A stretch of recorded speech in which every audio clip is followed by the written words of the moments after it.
No. We all have. There is no savior, just me and you. To back you up later, this world is so evil. It's changing my nature, still I'm so appalled. You thought I couldn't get at you. Oh, it's looking bleak, there's blood in the streets. Oh, a treat for the freaks, defeating the beast. Oh, it's been weeks, at least this moment's of peace. Oh, increase the heat. I wanna watch it burn. Burn, burn, burn it down. Come on, burn, burn, burn it down. Burn, show me some mayhem. Burn it down. Burn, bring it to mayhem. Burn it down. I wanna watch it.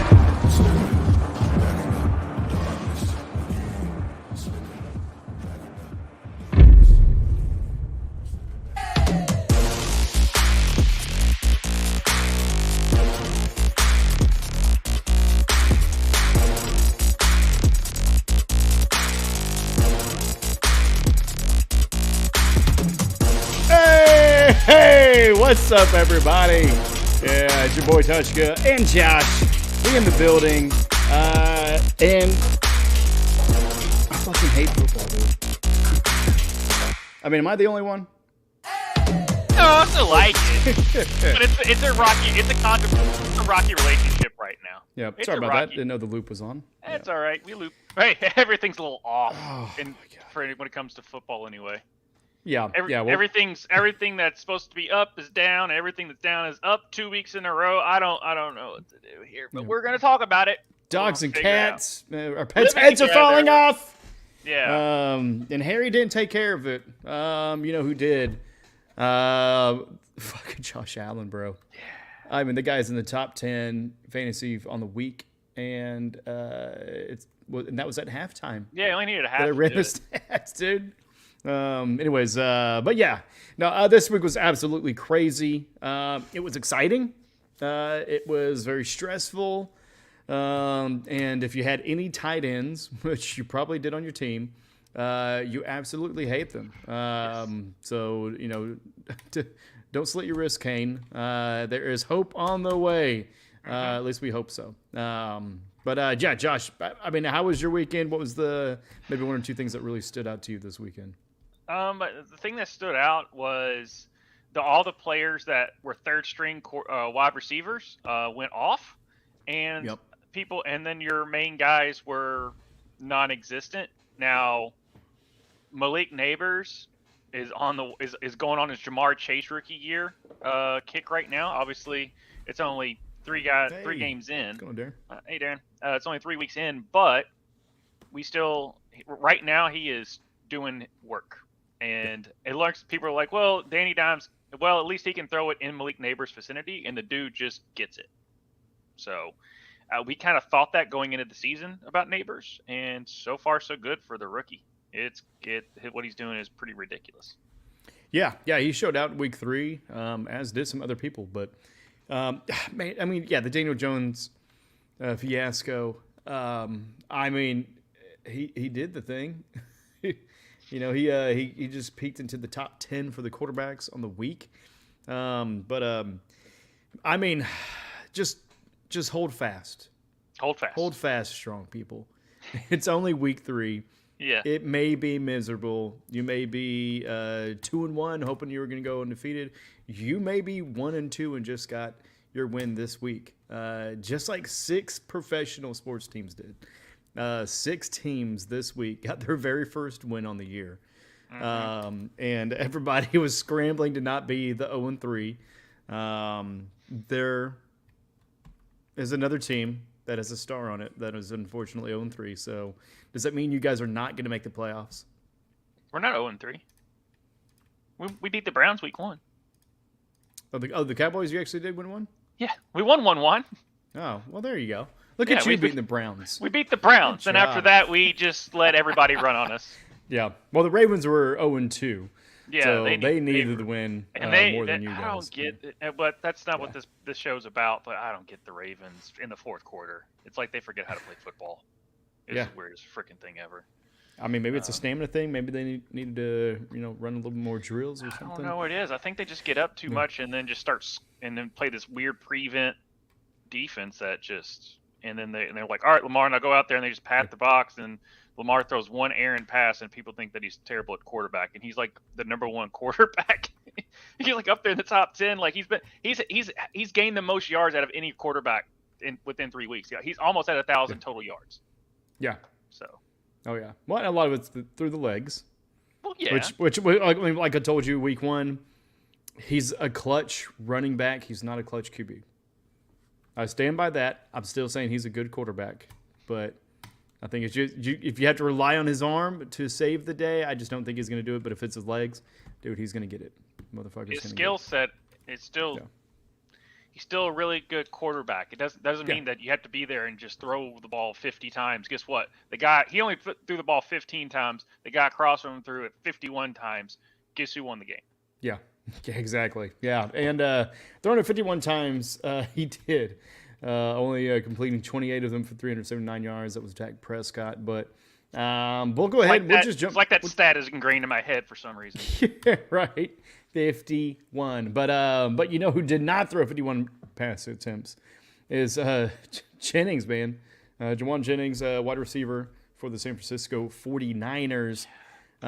Getting 47 points on the day, a 47 burger. That might be the highest on the year so far. I think so. Getting 11 receptions on 12 targets for 175 yards and 3 touchdowns. And was on the waiver wire this past week and got picked up by, I believe he may or may not be a 49ers fan. I'm not sure. Yeah. I mean, he's got I told him to Brock pick him up during the draft, and he was like, nah, I'm good. Purdy. I knew he was going to be there either way, but I figured with him and his 49ers fandom that he would pick him up. Right, yeah, but I mean, still a great pickup for anybody that did that.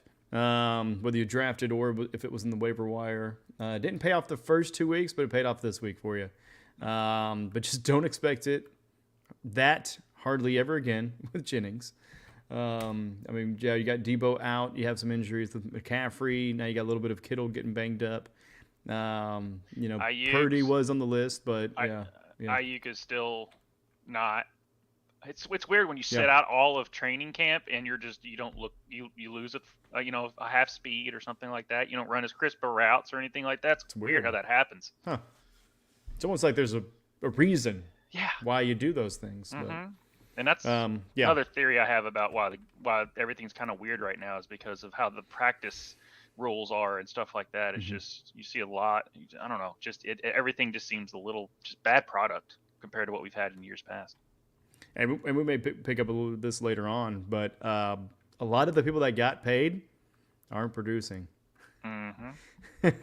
They're not doing the best. But who did get paid because we got to a new team and did produce this week was Saquon and Barkinsdale. Philadelphia running back got 34 fantasy points. He got 17 rushing attempts for 147 yards and 2 touchdowns. But then he also had 4 receptions for 9 yards. So that, with us being a full PPR, that matters, folks. That's why you get these dual threat running backs. Barkley, I mean, doing Barkley things.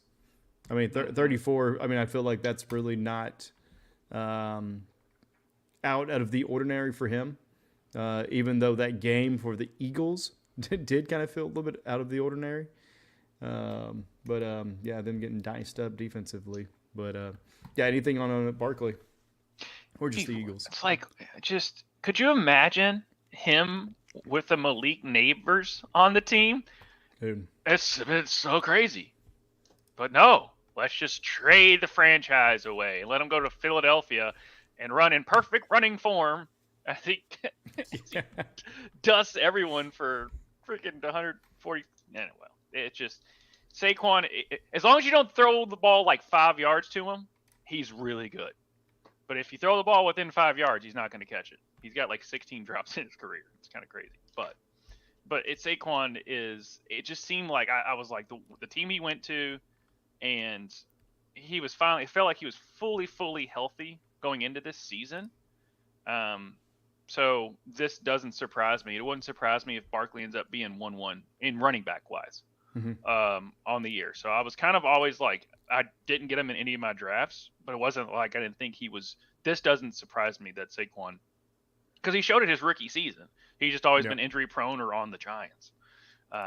So and the Eagles and the Eagles have been kind of up and down this season anyway. But I mean, they should be 3-0 as long as Saquon didn't drop the ball against Atlanta. Yeah, last week. Yeah, and I mean the defense though too. I mean getting carved the defense up. showed out against New Orleans. Yeah, but I mean like last week they got carved up by Atlanta. There at the end. I mean almost like folding like the Ravens did in the fourth quarter a little bit. But Sirianni, one team, okay. No, sorry. You got.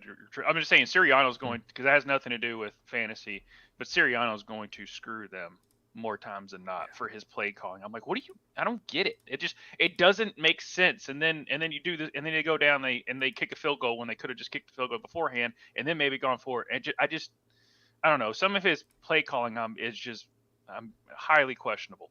It's not Brandon Staley questionable, but I just don't know what his. Yeah, so far the start of the year really, to me, kind of further solidifies that he was not the secret sauce in their Super Bowl run. No. It was the offensive defensive coordinators who have gone on to be head coaches elsewhere. So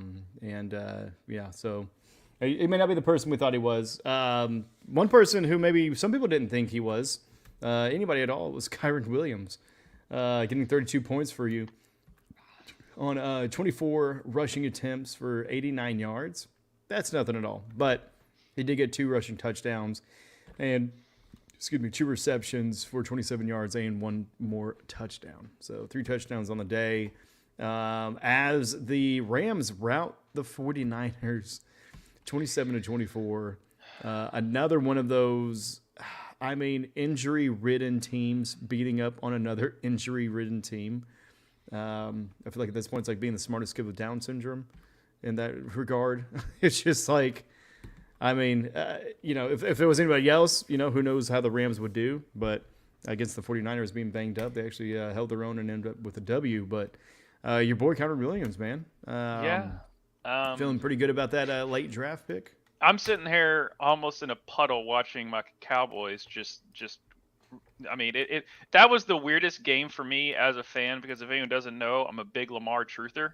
Obviously following his career since he played for the University of Louisville. Yes, that's right. I have this nice little bobblehead.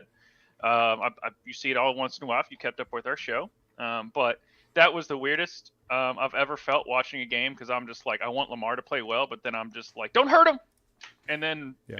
But we couldn't catch him anyway, so it didn't really matter. But in the meantime, I'm like, wait a minute. Oh, San Francisco's blah, blah, blah.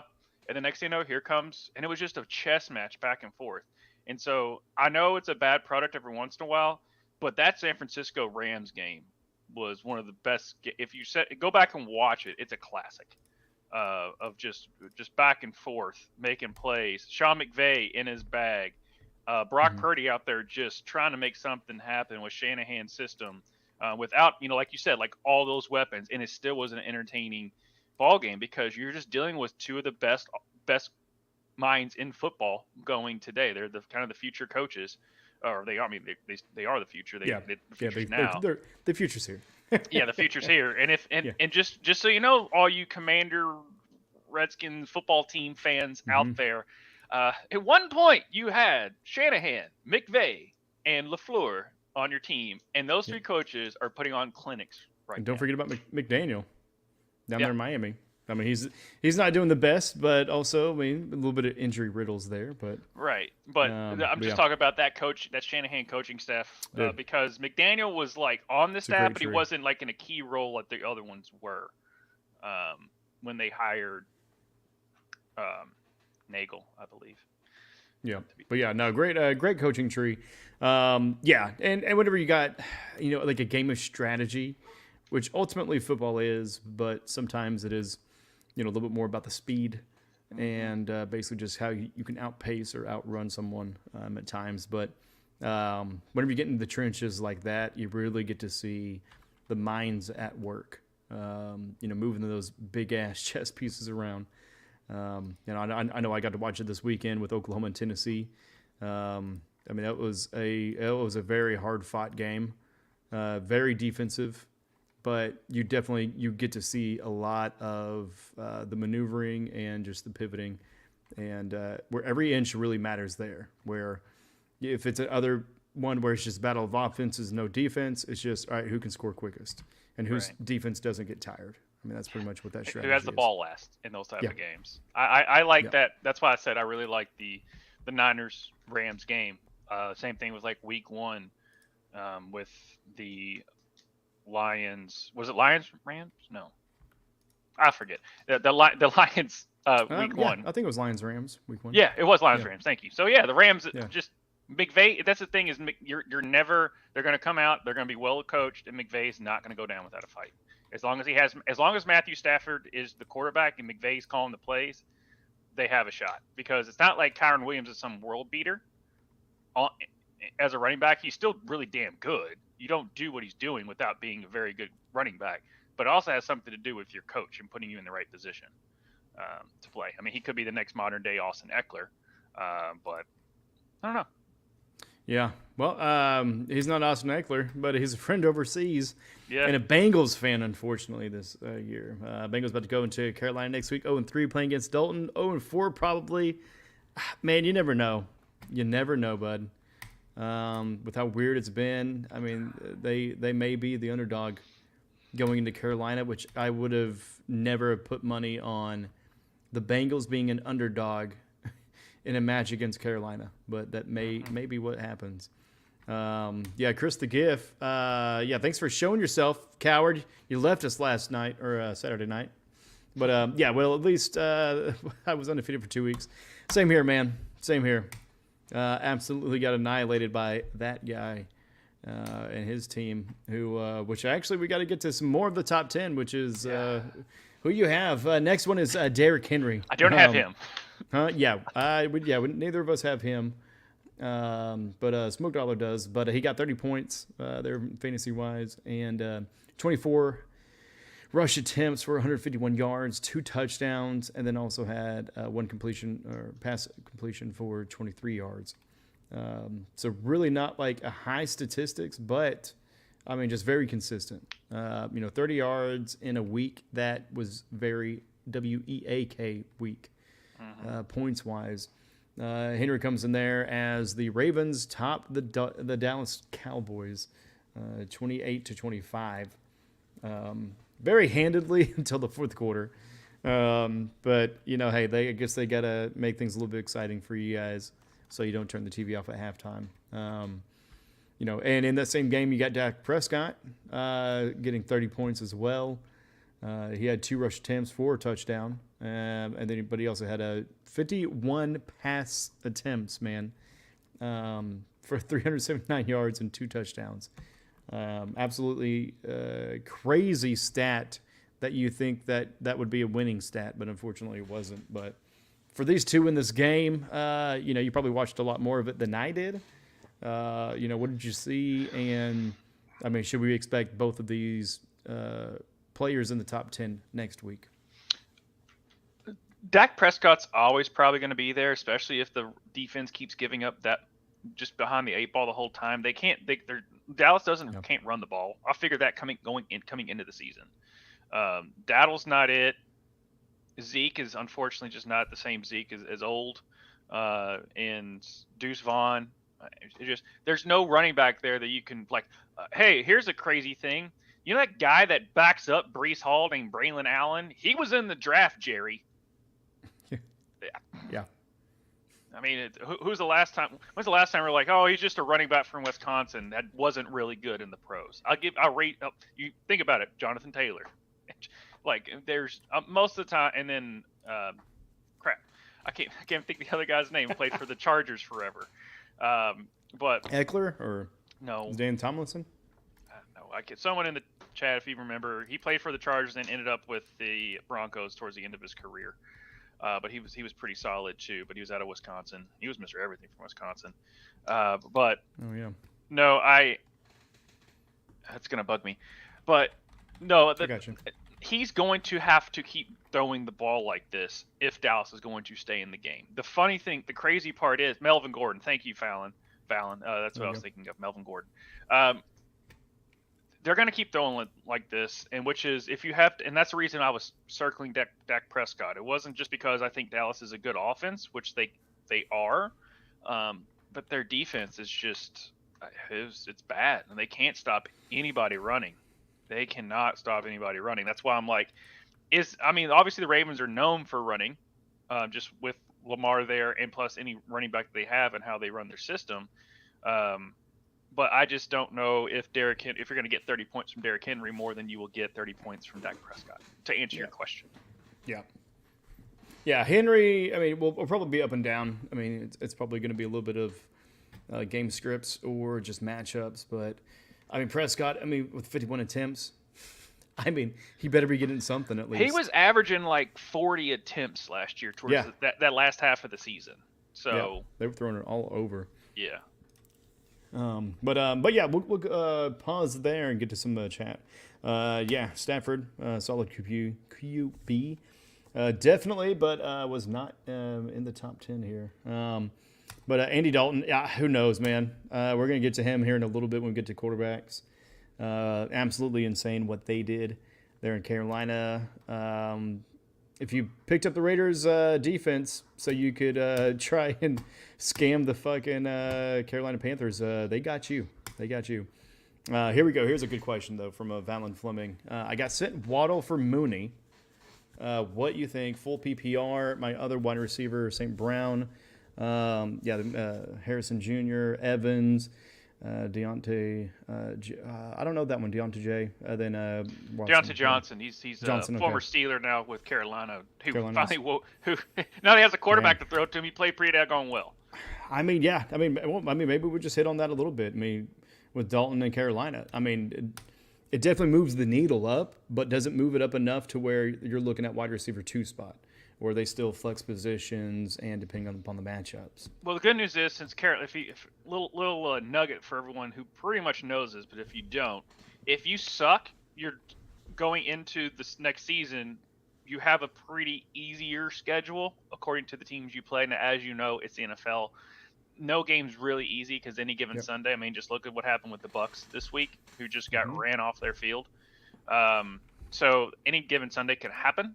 That being said, if the way Dalton was throwing the ball and Deontay Johnson, because Adam Thielen can only go out there so many times. So what? I'm sitting there, who is that? And he literally caught it, like he had one of the best catches, I saw that throws too, and catches I've seen in some time, and he still got hurt on that. Yeah. Like I don't know how it was. Just stretched too long or just stepped a little bit off. That was a beautiful play. It really was, man. But Deontay Johnson, like going forward, he's definitely if right now, right. I'd probably see if I can sell Deontay Johnson high at this point, just based off of that performance, especially someone that's desperately needing some type of wide receiver. I'd see if I can sell him. Hey, Valen, if you can in the chat, let us know some of the details about the league. So your full PPR, how many people though? Yeah. Because if it is 12 or more, then you're gonna be digging into a little bit of the rough for some diamonds. But when it's 10, like the one we got, like with the Ruckus League, where it's a little more fun with 10 teams. There's always really good talent on the waiver wire. Yeah. It's just picking the right one if you're chasing that. But Waddle for Mooney, right now I would say yes, short term, just because one has a quarterback, and one is every quarterback they throw in there just gets beat the shit out of. Mm-hmm. So they don't even have time to throw it. It's just a whole Miami Dolphins, just a whole different issue. And Mooney looked fine, but I'm not expecting Mooney to be a world beater. But it seems like that's where Kirk Cousins is going with the ball. So if he's getting his targets, and I don't know what his targets were week 2, but if it's trending in the right direction, and as Kirk Cousins gets more comfortable and his Achilles gets a little bit better, Atlanta's a good team. Yeah, they look good. Week 1 was an anomaly, which happens sometimes, but these past 2 weeks they've pulled out Eagles choked that game, but still Kirk Cousins in prime time, which he typically doesn't do, went down and did what he needed to do, and then this week, they went back and forth with the Chiefs. and if it wasn't for a questionable pass interference, I don't care. They had another shot at it, and they still didn't get it. So yeah, there was a lot of things. There's also a weird roughing the passer on Chris Jones. Yeah, so like that play. it's just again, it's just the penalties suck, aside. They're just not that great. Penalties aside, or missed calls aside. But it should have been called. Mooney had a really solid game. I don't think he got a touchdown, but he had a really solid game compared to what Waddle was doing. Yardage. Yeah, I think he compared to what Waddle is doing, I would sit there and say short term, yes, I'd see if I can trade Waddle for Mooney, but I don't know if that's a 1-1 just because Waddle's a bigger name and it carries a little bit more weight. So maybe you can get a little bit more out of Waddle and just instead of a 1-1, but I don't know how your league is structured or anything like that. But right now, sure. Yeah, Mooney on the year only has 1 touchdown. Yeah, he had that long one against the Eagles last week. Yeah. And he always throws me off because the Atlanta's jerseys, the one just looks like a 7. So half the time I'm like, that's Mooney. So it throws me off with the way the numbers are on their jerseys. Yeah, but against the Chiefs, he got 8 receptions for 66 yards. Yeah, a number 3 receiver or a flex, I would take him over Waddle because Waddle sucks right now and it has nothing to do with Waddle. Yeah, but I think he got sent Waddle for Mooney, unless that's the trade that got sent. But they're not sending Waddle. But we'll catch up with chat here in a second. Let's knock out a few more. I guess we'll just hit the top 10 overall, and then we'll kind of keep it moving since we got an active chat. Speaking of the Chiefs and Falcons, Rashid Rice coming into the top 10, I believe, maybe for the first time, getting 29 points. He had 1 rush attempt, but really Worthy's going to be the end-around guy. But 12 receptions on 14 targets for 110 yards and 1 touchdown. Really not like screaming any big numbers to really be in the top 10. Again, it's been a low week production-wise. Really been a low year overall. Ask any tight end. But Rashid Rice clearly is the number one. He may not be getting, the over-the-top plays as far as, some, big 20-30. It can and has, but it looks like they're trying to do that with Worthy. But he's really getting a lot of that across the midfield, and he's taking a lot of the receptions probably away from Travis Kelce. Yes. So that may be to give Kelce a little bit of break, a little bit of body rest, and have him come in later in the year when it matters. Right now they're 3-0, so expect Rice to consistently be getting the number 1 target shares. But what do you think about Rashid Rice and really just that Chiefs wide receiver room, which, Hollywood Brown being injured and IR, now out for a majority of the year, if not the whole year. So they're getting a little banged up there as well as Pacheco being out. So what are your thoughts on specifically Rice in the top 10, but then also the Chiefs overall? I mean, and thank you all for the new people. Like, subscribe. We go live every Monday around 9 Central, and just to kind of give you all as we kind of sweat out these Monday night games. Right now, we're not sweating anything out. Pretty much all of our games are done. But you sometimes it just go watch a short, guys. Go on our channel, watch a short.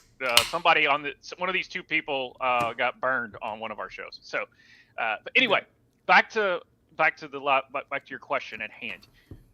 The reason I'm bringing that up is if you followed along with this, me and Tvshka both were very high on Rice coming into this season. The only question mark we had on him, and the reason he was falling in drafts, was the off-the-field issues. Had nothing to do with him as a player because we realized he was probably going to take the next step, having the best quarterback in the league, even though Patrick Mahomes right now is not playing fantasy-wise like it, but his team wins, and that's what you get paid to do.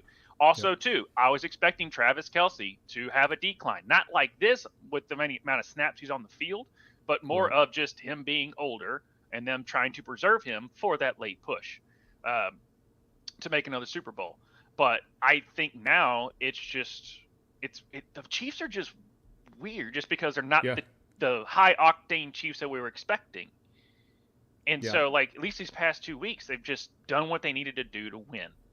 Right, and that's all that matters to them. They're not worried about stat padding or anything like that. They're trying for glory, and I can't say the word. But They're looking for basically, legacy. they're going for something that no team has ever done, Yeah. which is a three-peat. So they're going for legacy. They're going for history making. yes. But yeah, no, it's the injuries, and a couple of key injuries have been on the line as well that have really kind of affected what they could do. Ultimately affected Pacheco and having to run a little bit more or run harder, which is weird to say out loud whenever you see that guy run. But injuries getting that, and then really at this point, I think they're just pretty much going to coast. They're going to go to a lot of the treasure trove of standard plays that they have. They're going to do the minimal effort to win games. So you're not going to see them put 40 points on anybody. At best, maybe 32, 35, but realistically, as long as their defense can do what they did last year and keep teams under 20 points, you're probably going to be looking at like 24 to 28 points for the Chiefs, which means a lot less target shares, a lot less touchdowns for everybody. But Mahomes last night looked a little bit off, period. Him and Worthy are still having to work out some of the timing, clearly, because there was one, it was a very crucial down. Worthy just stopped dead in his tracks as if he was going to sit on the route, and Mahomes threw to where he was going. And so I'm sure they'll work on that a little bit, just like last year. Last year we had our veterans dropping balls, and you had Rashee Rice coming up behind them and jumping up above them by the end of the year, and really putting in forth the work and showing that hey, he's going to be the number one receiver. So Worthy will come along, but man, they're just not going to be the great fantasy football team. They're just going to be the boring championship contending team this year. Yeah, because their defense. Yeah. It's kind of weird. They're like the Steelers, but they actually have they actually want to score points, even though because they just have a better offensive mind. But the Steelers are 3-0, so and their defense is ridiculous right now. Yeah, Steelers are 3-0. Let's get to a couple of questions real quick. I'm gonna get to Marlins first, just in case they already left. If they're still in here, let us know, Marlon. Drop a like or drop another comment. Should I trade Rashee Rice and Brock Bowers for Garrett Wilson? No. Yeah, that's a big no. Tight ends are fewer far in between, and Brock Bowers is the guy. I don't care. He's the guy. Devontae Adams. Okay, Brock Bowers is the guy. Yeah. They might be switching now. Antonio Pierce did come out and say that they might switch off and go with the backup quarterback out of Purdue, which the reason I'm bringing up all of his other accolades because I can't remember his name. O'Connell. There it is. Aiden O'Connell. Yeah. Aiden O'Connell. AOC, baby. Yeah. Anyway, I can't. Yeah, I was going to come up with a joke, and then there was just nothing. Just my brain just went to mush. That was good. I like it. But yes, and plus Rashee Rice, what he's doing right now, like he is the only consistent receiver that the Chiefs have, and his yards after catch are really good. He has really good yak yards. Compared to Garrett Wilson, who's still trying to get on the same page as Aaron Rodgers. Now, if you have, and again, it's like if you have another solid tight end, well, there is no other solid tight end because all the tight ends suck right now. I don't get it. Maybe they might have an explosion towards the next half of the season, but the next half, as we go along in the season. But right now, it's like just throw a dart and hope that tight end. Brock Bowers is the only consistent tight end that I'm seeing right now. Yep. Yeah, and you talk about consistency. He's number 2 on the season with 38 points. Goddard is number 1 with 41. Well, Goddard went off this week. But that's just because he got 27 points this past week. But Bowers on his first 3 weeks, 11.8, 18.8, and 7.10. If your floor for a tight end right now is 7.10, keep him. Yeah.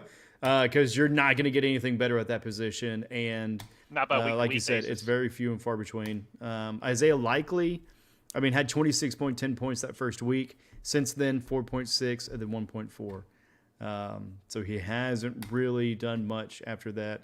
McBride, I believe, had a little bit of an injury issue, so he left early. Concussion, so he only got 5.5. But yeah, as far as consistency, Bowers is really it. You called that shot.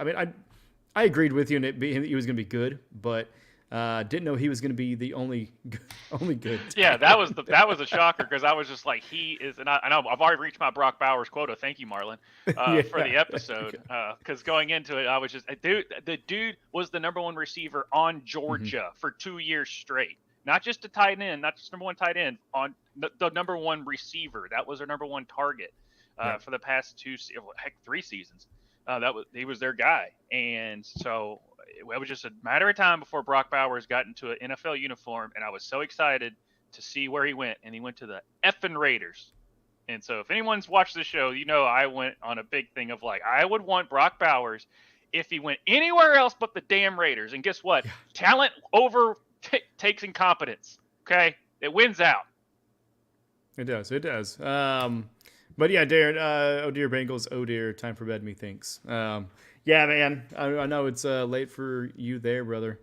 Get some rest, and yeah, sorry for the tough season for you. We're all having a pretty tough season for sure, fantasy-wise. And another big reason why is because there's a Giants player in the top 10. Like, what's going on there? You got Malik Neighbors coming in with 28 points, getting 2 carries for 4 yards, but really getting the 8 receptions for 78 and 2 touchdowns. Also had 1 passing attempt. Yeah. I like that stat. I'm glad they put that in there 3. because I remember one year. Yeah. Well, I remember one year, I think it was Henry. Yeah, Henry threw a touchdown for me. And the stats did not count it because it wasn't within the structure of a running back for them to get credit for throwing touchdowns. But now Taysom Hill can just be a tight end or the effing one. Hey, I'm all for it, man.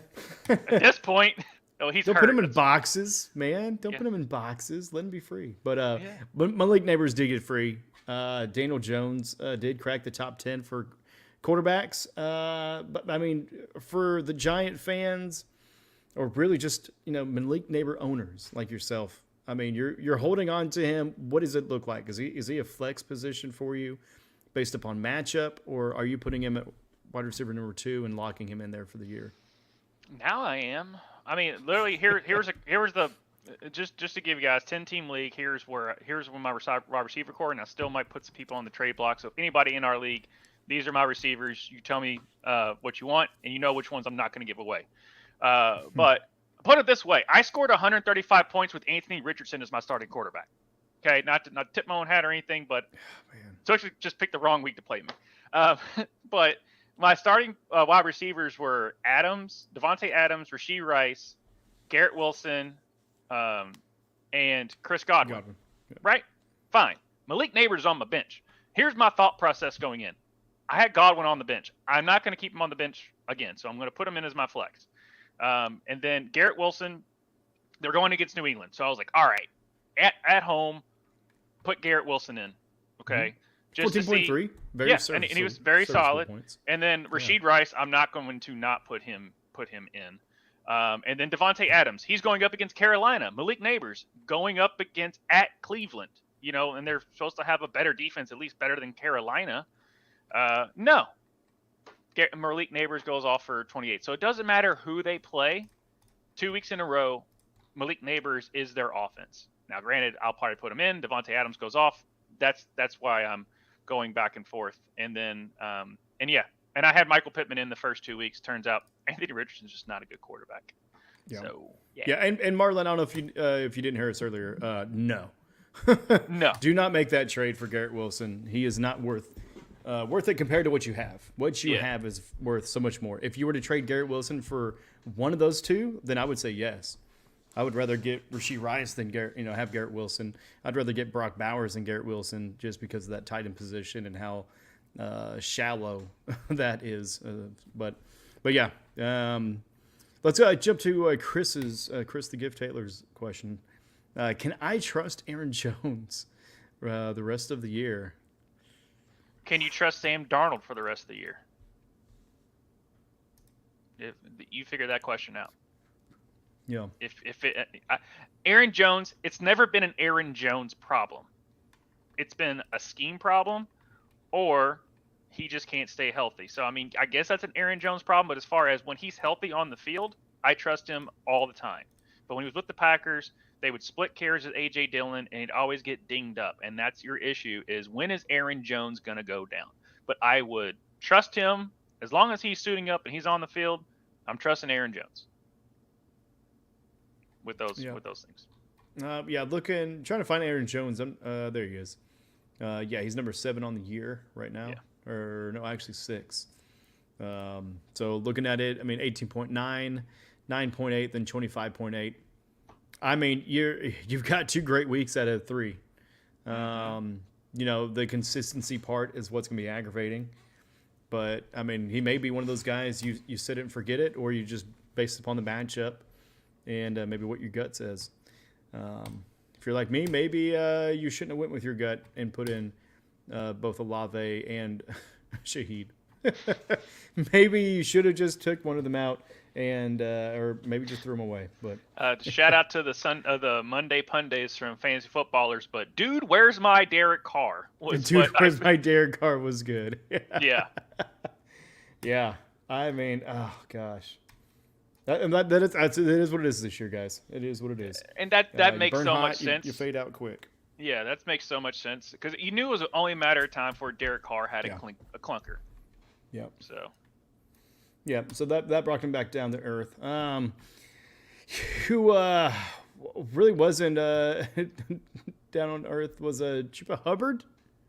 28 points, man, on 21 carries, getting 114 yards, but having 5 receptions for 55 yards and 1 touchdown. Of course, again, low scoring week for him to get into the top 10 overall. But Chuba Hubbard, I believe he is a free agent in our league as well as many other ones. Is he a healthy scratch right now to pick up if you've got some running back woes? Oh, for sure. I mean, any competent running back is worth a pickup, even if it's just a stash. Because here, I'm gonna give you a little strategy that most people have, but if you don't, here's a strategy. Even if you don't need him, but you have someone that's not worth the crap that you want to drop, pick them up because someone else will. Mm-hmm. So even if you don't play them, have them, stash them, then maybe you can trade them high, or hey, they might hit, and then you can trade another mid-tier guy for just to pad your team. So always, if a player, especially a starting running back that's getting solid carries, and we're seeing that now, Chuba might not do a damn thing for the rest of the year, and that could happen. You've had some people that would hit, but typically a running back, if they hit one week, they're not going to just go away. Unless you're like Jonah Gray that scored 4 touchdowns and then was cut the next week because he missed a meeting for the Patriots. That's an actual thing that happened. So I would definitely pick him up if you have a roster spot to fill. So that's what I would say there. So yes, I would definitely pick up Chuba, but it's just I am racking my brain on, is this actually the Carolina we're expecting, or did just hell freeze over and the Raiders just lay an egg? Andy Dalton was back being the Red Rocket for Cincinnati when he first started his career. That was getting those big contracts. He was dropping dimes. Bryce Young, for his a year and a half career, he's only had 2 passing touchdowns over 20 yards. Dalton did that yesterday. Yeah, first drive. Yeah, first drive he did that. So, it's again, it's hard to tell this soon. I mean, we got to see a couple more weeks now. I mean, right? Because to me, the Panthers basically just reset. This was the first week of the new team, so I like to try to give them 2 or 3 weeks of validity to accurately kind of assess it. Looking at their schedule, right? So that may be a big indicator as well. But while I look that up, we do have another question. Nathan Alvarado, welcome to the chat, bud. Howdy, gents. In a redraft full PPR, would you trade McLaurin and Deontay Johnson for Tyreek? Ooh. Is it a keeper league? Right. That would be my only thing too, is if it's a keeper, because if it's this year, I wouldn't take that gamble. I am just.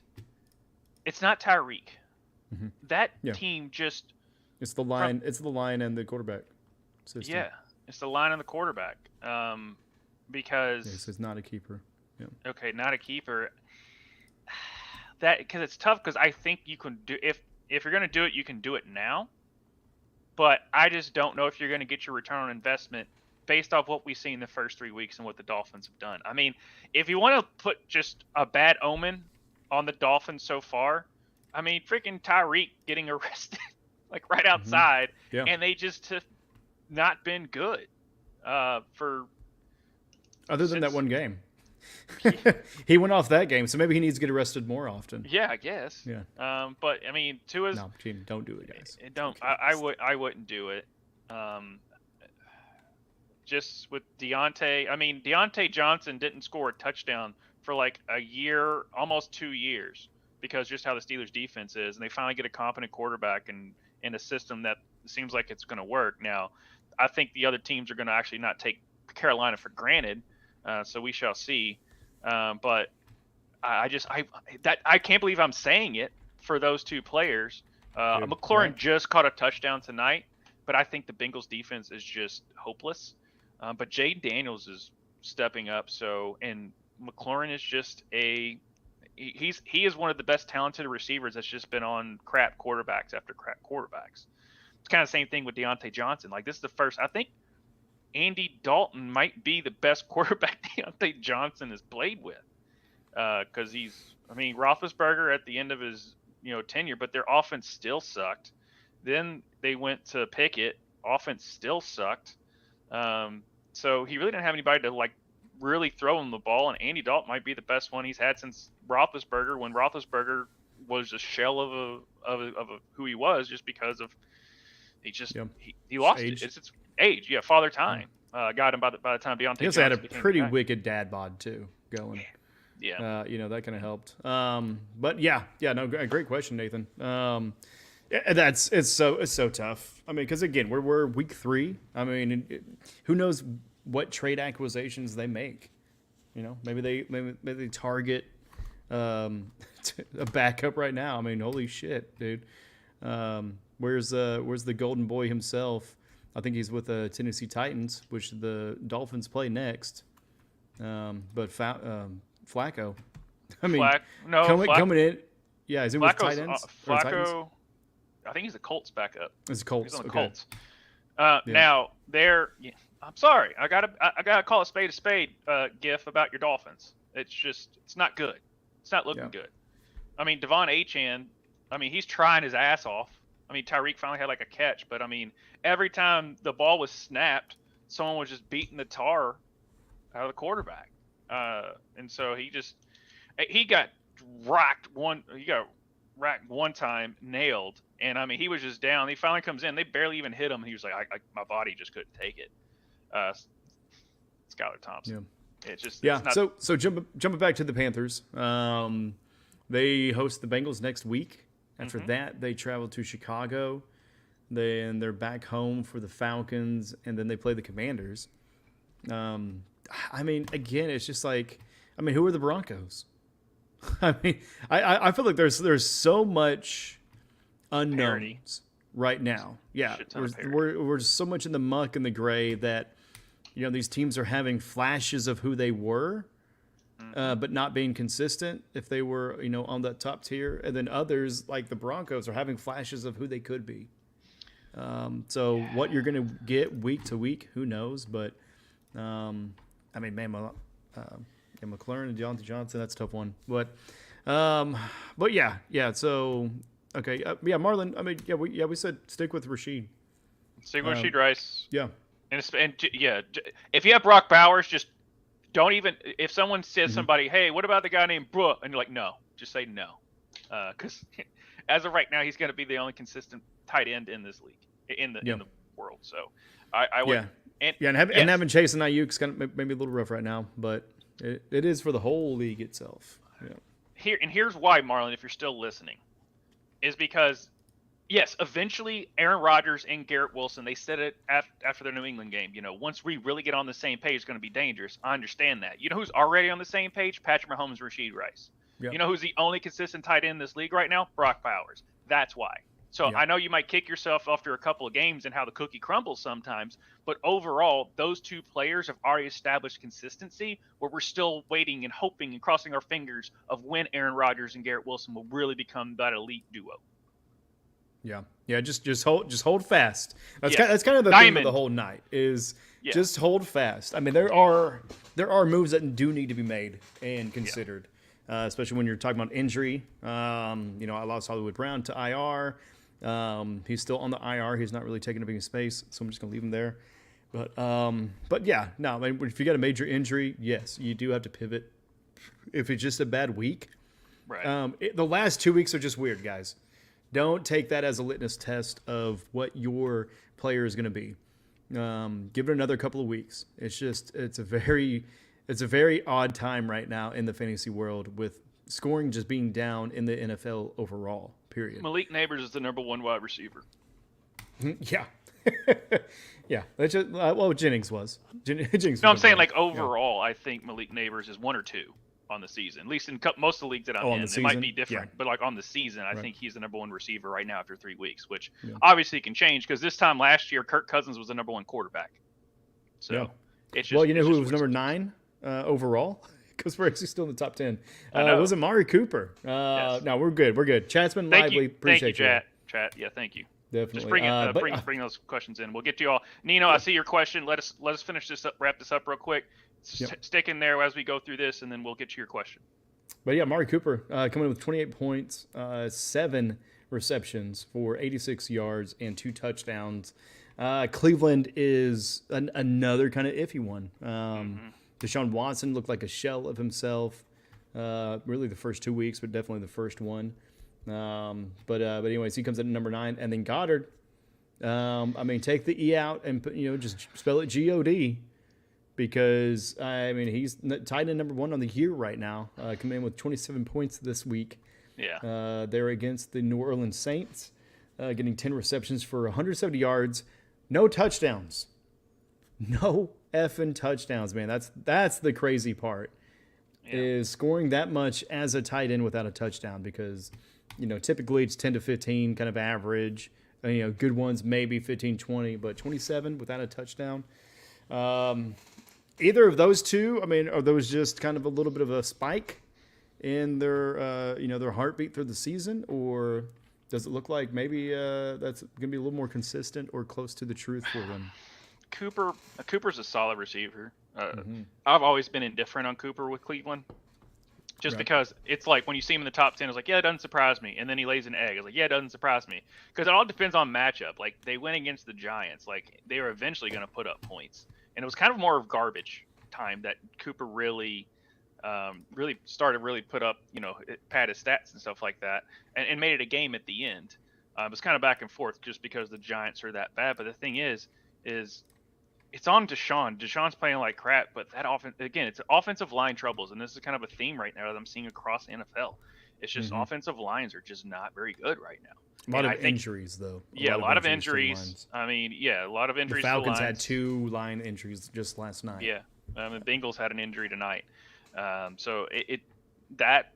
still, overall, you're just seeing a lot more sacks. Maybe, and it's just my eyeballs. I haven't looked at the stats, guys, but it's just my eyeballs, and I'm seeing that a lot more QB pressures that we're seeing. Amari Cooper is a solid number 2. If he's your number 1, I'd start trying to get something if that is your number 1 receiver, because I don't see him doing that every week. Goddard, the only thing that's really making me smile about that, obviously, number 1, he did that as a tight end without any touchdowns. Now, granted, 2 of those receptions were a lot of yards after catch, just out of some weird things like that, but that's just him making plays. But the main thing that I liked is those 11 targets that he got. And that's what you want to see. As long as your tight end is getting 10 targets, it should be really good compared to how other tight ends are doing, where you're just not seeing those many targets. Trey McBride did it last week, but it didn't really result in anything, and that's the reason Trey McBride has been up there, is because of his targets. But they went deep last week, or at least I think it might have been, this week. They went deep like 7 times, and then McBride also went out with a concussion. So those type of things happen. But if I have Goddard, I'm feeling happy, because I actually have right now everyone else is throwing darts. I mean, Mark Andrews, he's on milk carton watch. Laporta, he's got a low ankle sprain, but he hasn't really been doing much this year. Travis Kelce is on milk carton watch. Kittle. Sorry, no. I mean, I'm thinking back to what we were talking about before the show. Yeah. The whole tight end position is on the whole time milk carton watch. I mean, and it's nothing to, and some people say like Travis Kelce's still on the Eras tour, like, you know, but no, he's out there, he's doing his thing. Yeah. But he's also like 34 years old, guys. I mean, he's you know, on that. So yeah, long story he's short, also very rich and makes a lot of money with his face. Yes. So he probably doesn't want to mess that up right now. Yes. But just to answer your question, Cooper, if he's a wide receiver too, I'm still like, you know, I would look at matchups, play your matchups, because I just do not I trust him as a receiver. I don't trust his quarterback off the field as well. But if I'm a Goddard owner, he's Goddard. He's not like he's never been this guy before. Yeah. It's just him and Bowers like the only two tight ends that I can still see like continuing to be consistent. Ooh, okay. We got a couple of good questions. Let's get to them real quick, and then I'll actually re-show the video since we got a lively chat. Nino Pena, what's up, my guys? Y'all think sending Pickens and Devontae Adams for Nico Collins is a bad overpay? Man. I mean, I would just do Adams for Collins straight up. Yeah, if the person would take it. I mean, yes, I'm saying I would try Pickens. I would try Adams for Collins straight up. Yeah. Kind of sell it a little bit, saying, you know, hey, he's the only receiver they have not named Brock Bowers at this point. I mean, I know Jacoby Myers got the touchdowns this past week, which was odd, but I mean, yes, you can totally get that done. Now, granted, if a push comes to shove, I'd be okay with it, just because the Steelers' offense is kind of what the Chiefs are doing, just not as dynamic. Is they're going to score just enough. They're going to get in field goal range, let Bosworth kick their field goals, and let TJ Watt and that defense say, score on us because you're not. And it's been that way. Plus, Arthur Smith, he doesn't like number one people, but he's making Justin – he doesn't like it. He really doesn't.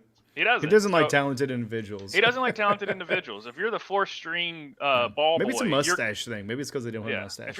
If you're the four-string water boy and ball boy, you might get more reps than Pickens. Yeah. No, I say that when all saying like Pickens is awesome. Just that offense, and even said that going into the season, it's like that offense is just not not going to put up fantasy numbers. Fields is getting better. I can this past game I felt like he's getting more in rhythm. If you know, I might be eyeing in a 14-team league or a super flex league. I would be if Fields isn't already on a roster, I'd be doing that. What about Dynasty? We're not talking about it. We're not just over 2 weeks ago, we got offered Fields. Someone's been offering me Fields. This one person has been offering us Fields since before week 1. I'm just like, no. I know. I laughed it off. And then after this week, I'm like, you know what? I don't know. Bo Nix did pretty well. So Bo Nix did do well for us. At first I was like, darn it. I feel gross. I know. I feel so gross saying that, man. Bo Nix actually did. But we got better for the trade was better for Bo Nix that we did than giving up all of our second round picks for next year. Yeah, no, it definitely was. I'm with you. Jumping back to Adams though, week 1, 10.9 points, and again this is full PPR. 26 against that rout of Baltimore. I mean that was an incredible scoring fest there. But only 8 points this last game against Carolina. Of course, they end up losing that one. I believe the Raiders are kind of an emotional team where when things are good, things are good. Again, just to reaffirm, go for Nico Collins, man. Yes. Nico Collins is the guy. And if you are in a keeper league or dynasty, I mean, that would be the number one target right there. Even this past week, there's literally like the drive that they, with the backup quarterbacks, they already took CJ Stroud out. They still threw 4 times in a row to Nico Collins. They are wanting Nico Collins to get his stats. Yeah, here's a little more context. He says, the dude keeps saying, Devontae isn't good anymore, but said he would do it with them too, so it's tough. I would still pull the trigger on that one. I would still pull the trigger, honestly. I mean, Nico Collins is a true number one, and I would rather get rid of 2 people for that true number one So that way you do have a little bit of a waiver spot, and then that way you can stream some of the matchups. He said some crazy 4-3 counter trade. Oh my gosh, I hate when people do that, man. I had the same thing. Smoke in our league. I was like, all right, I'll do this 2-1, and he's like, okay, and then countered with like 3 and 4. I was like, no, like I'm not gonna do that. I wish I kind of would have in hindsight, because McClunkley was one of the additions, but he was one Ramondre Stevenson, who has done fairly well for me. Of course, there's still early, guys. Hold fast to your drafts, and then also hold fast for everything else in life, right? So whenever injuries come at you like a monster, sometimes you got to fight back, and how you fight back is, holding on to your draft picks. It's through the waiver wire, and it's through trades. So we're going to take a quick little break and check this out. You have already lost. No. We all have. There is no savior, just me and you. To back you up later, this world is so evil. It's changing my nature, still I'm so appalled. You thought I couldn't get at you. Oh, it's looking bleak, there's blood in the streets. Oh, a treat for the freaks, defeating the beast. Oh, it's been weeks, at least it's moments of peace. Oh, increase the heat. I wanna watch it burn. Burn, burn it down. Burn, burn, burn, burn it down. Show me some mayhem. Show me some mayhem. Bring it to mayhem. Burn it down. Watch it.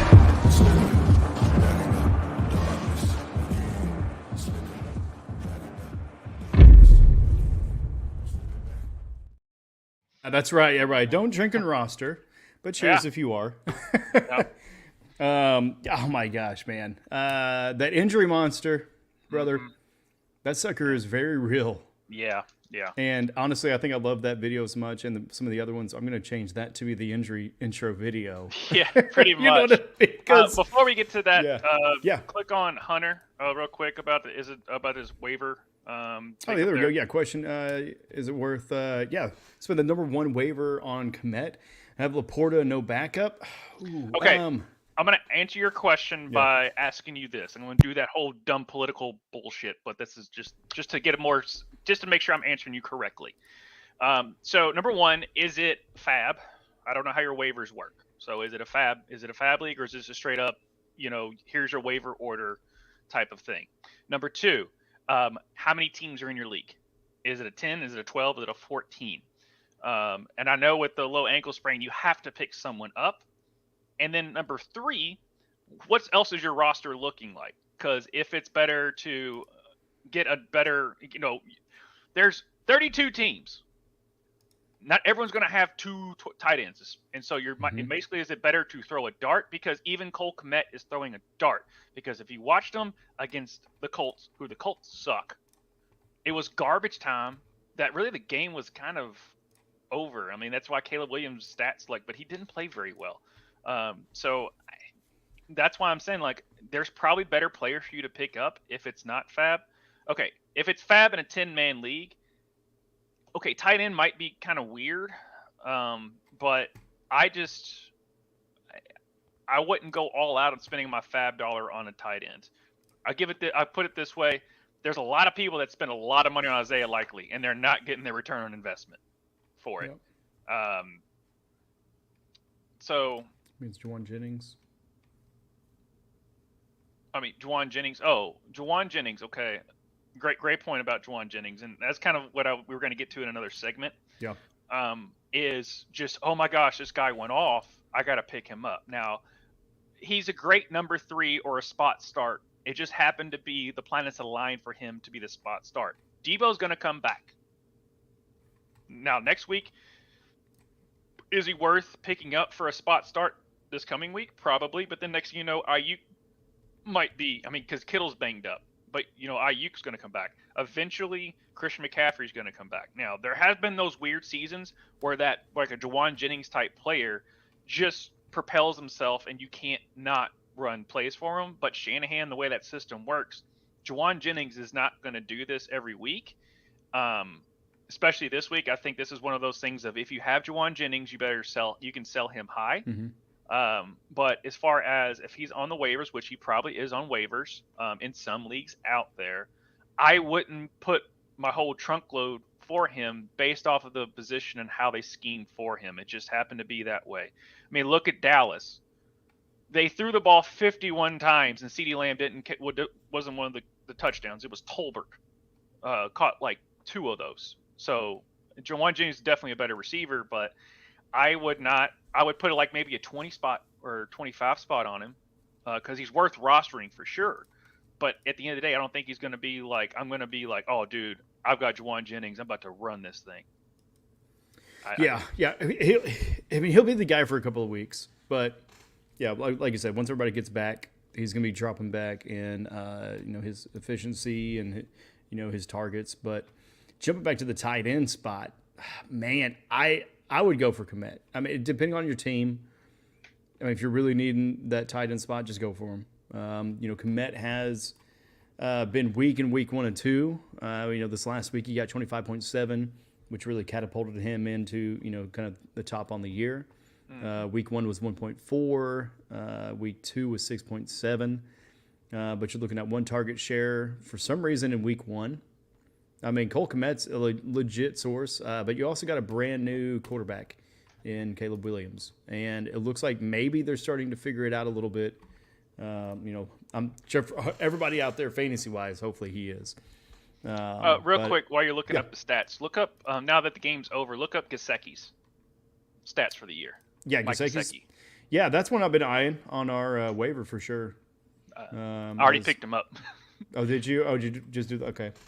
I think he was available even in our dynasty. Yeah, so that's the reason I was kind of piggybacking on if he doesn't get Kmet, I'd still throw some fab in on Mike Gesicki as well, because I think he did pretty well. He had 4 for 47 today, which is fine. I mean, you're saying Mike Gesicki? Never mind. Yes. I'm thinking of the 49er. I think it's spelled differently, but Gesicki week 1 4.8, week 2 against Kansas City 6.10. And then tonight was 8.7. So, overall on the year, total 21. Right. So, but yeah, number 10 tight end, though. Yeah, it's not nothing to sneeze at, but not many tight ends are. So, I would just have a backup plan if you don't get Kmet, because I'd rather you not spend all of your fab on tight ends, especially when you have Laporta there. Yeah. And just like we talked about earlier, if you guys were here, I mean, especially Hunter, it's a bad year for tight ends. Man, put their face on a milk carton because those dudes are missing. We don't know where the fuck they are, man. And really and truly, Sam Laporta was an outlier last year. Okay, even though we're hoping he would take that next role, he'd be the number 2 guy because they lost Josh Reynolds. He went to the Broncos, so they lost Josh Reynolds. They figured Williams would take over that. He did week 1, but ever since then he hasn't done much. And Laporta is just milk carton with the rest of the tight ends. So it's just kind of weird with that. So I would look to those things. Let's hit a couple of more questions and then we're gonna get to our injury report. We got football de noche.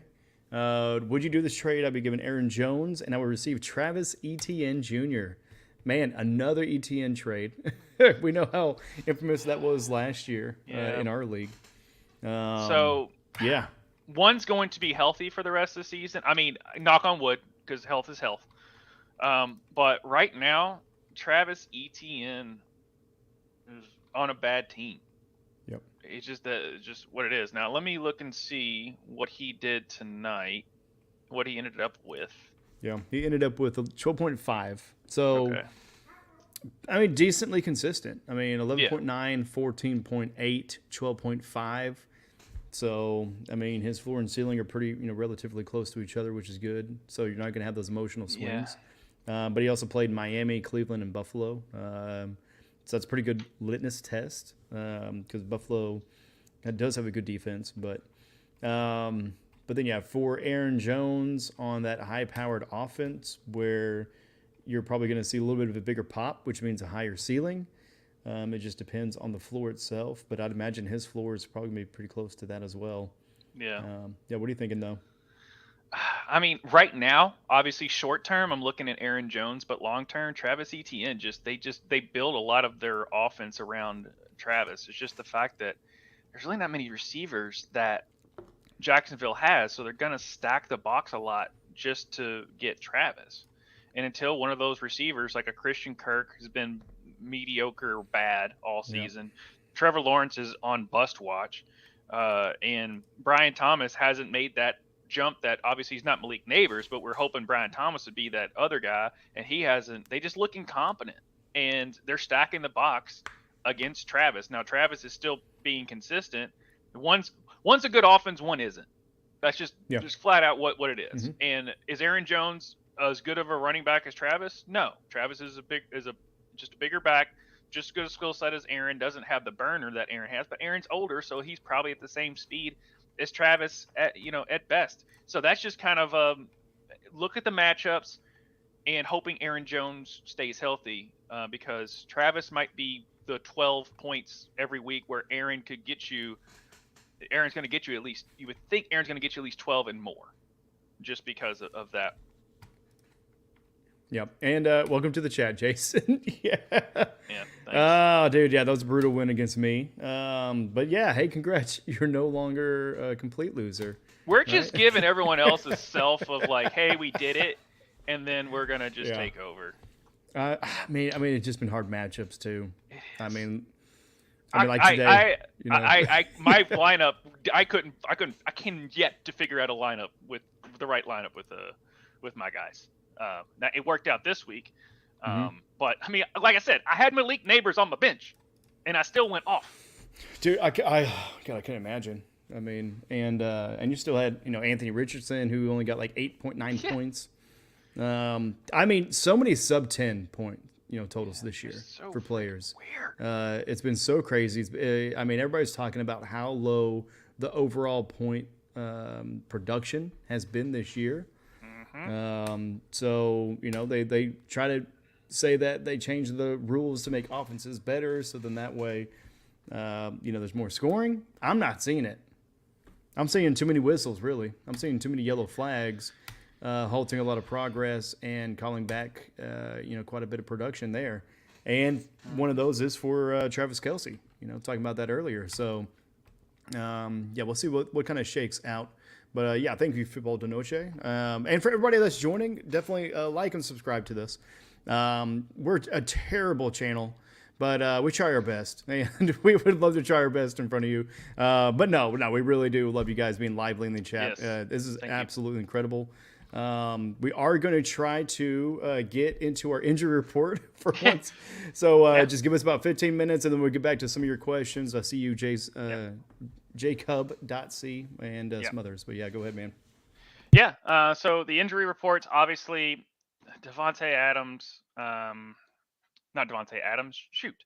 But anyway, the receiver, let me get my thing up here. I was trying to go off the top of my head. Sometimes it just doesn't work. Yeah, no. Come on, man. We got way too many injuries, brother. I know. We're looking at a spreadsheet of 60 Tank players. Dell is questionable with a hand injury. I think he's going to be back. Sam Laporta, questionable with a low ankle sprain. Better than a high ankle sprain, because it was high ankle sprain, especially for my guy Hunter. I think that was the one that was had Laporta in the chat. Yeah, I don't expect him to be. He's going to be hobbling next week, but it's like I said, that's why I'm like, with your spot, start there with Komet. But I mean, with the way tight ends are, just stash them. And then yes, you also had where is that freaking Eagles receiver? Devontae Smith. There it is. I was trying to find it. Now Devontae Adams, Devontae Smith. We've been talking about Devontae Adams too much. But yes, he also got a cheap shot by the Saints, and I don't expect him to be back next week, especially with concussions and Tua.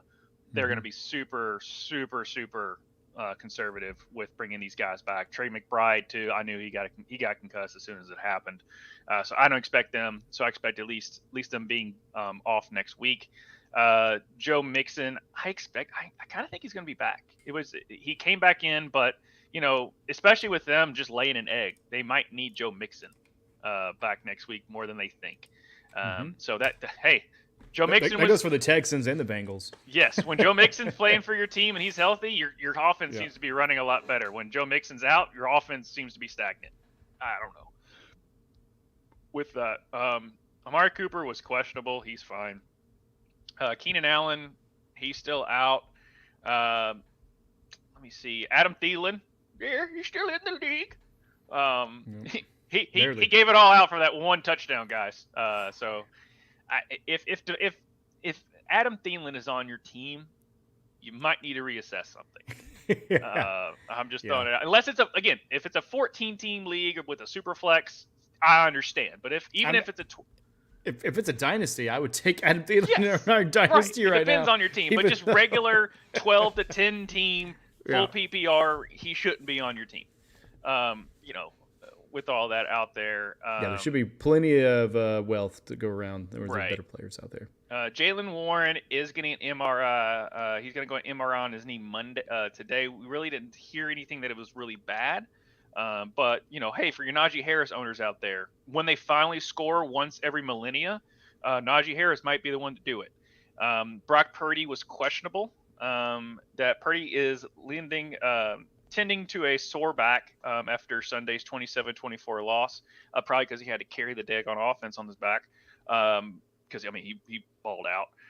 But I expect him to be back. George Kittle said Monday that the 49ers are hopeful Kittle returns to practice this week. So knowing Kittle, man, if he thinks he can go, he's going to go. They're not going to do anything crazy with that. Jordan Love, honestly, with the way Malik Willis is playing, which I can't believe I'm saying this, that Malik Willis is playing well, dude balled out.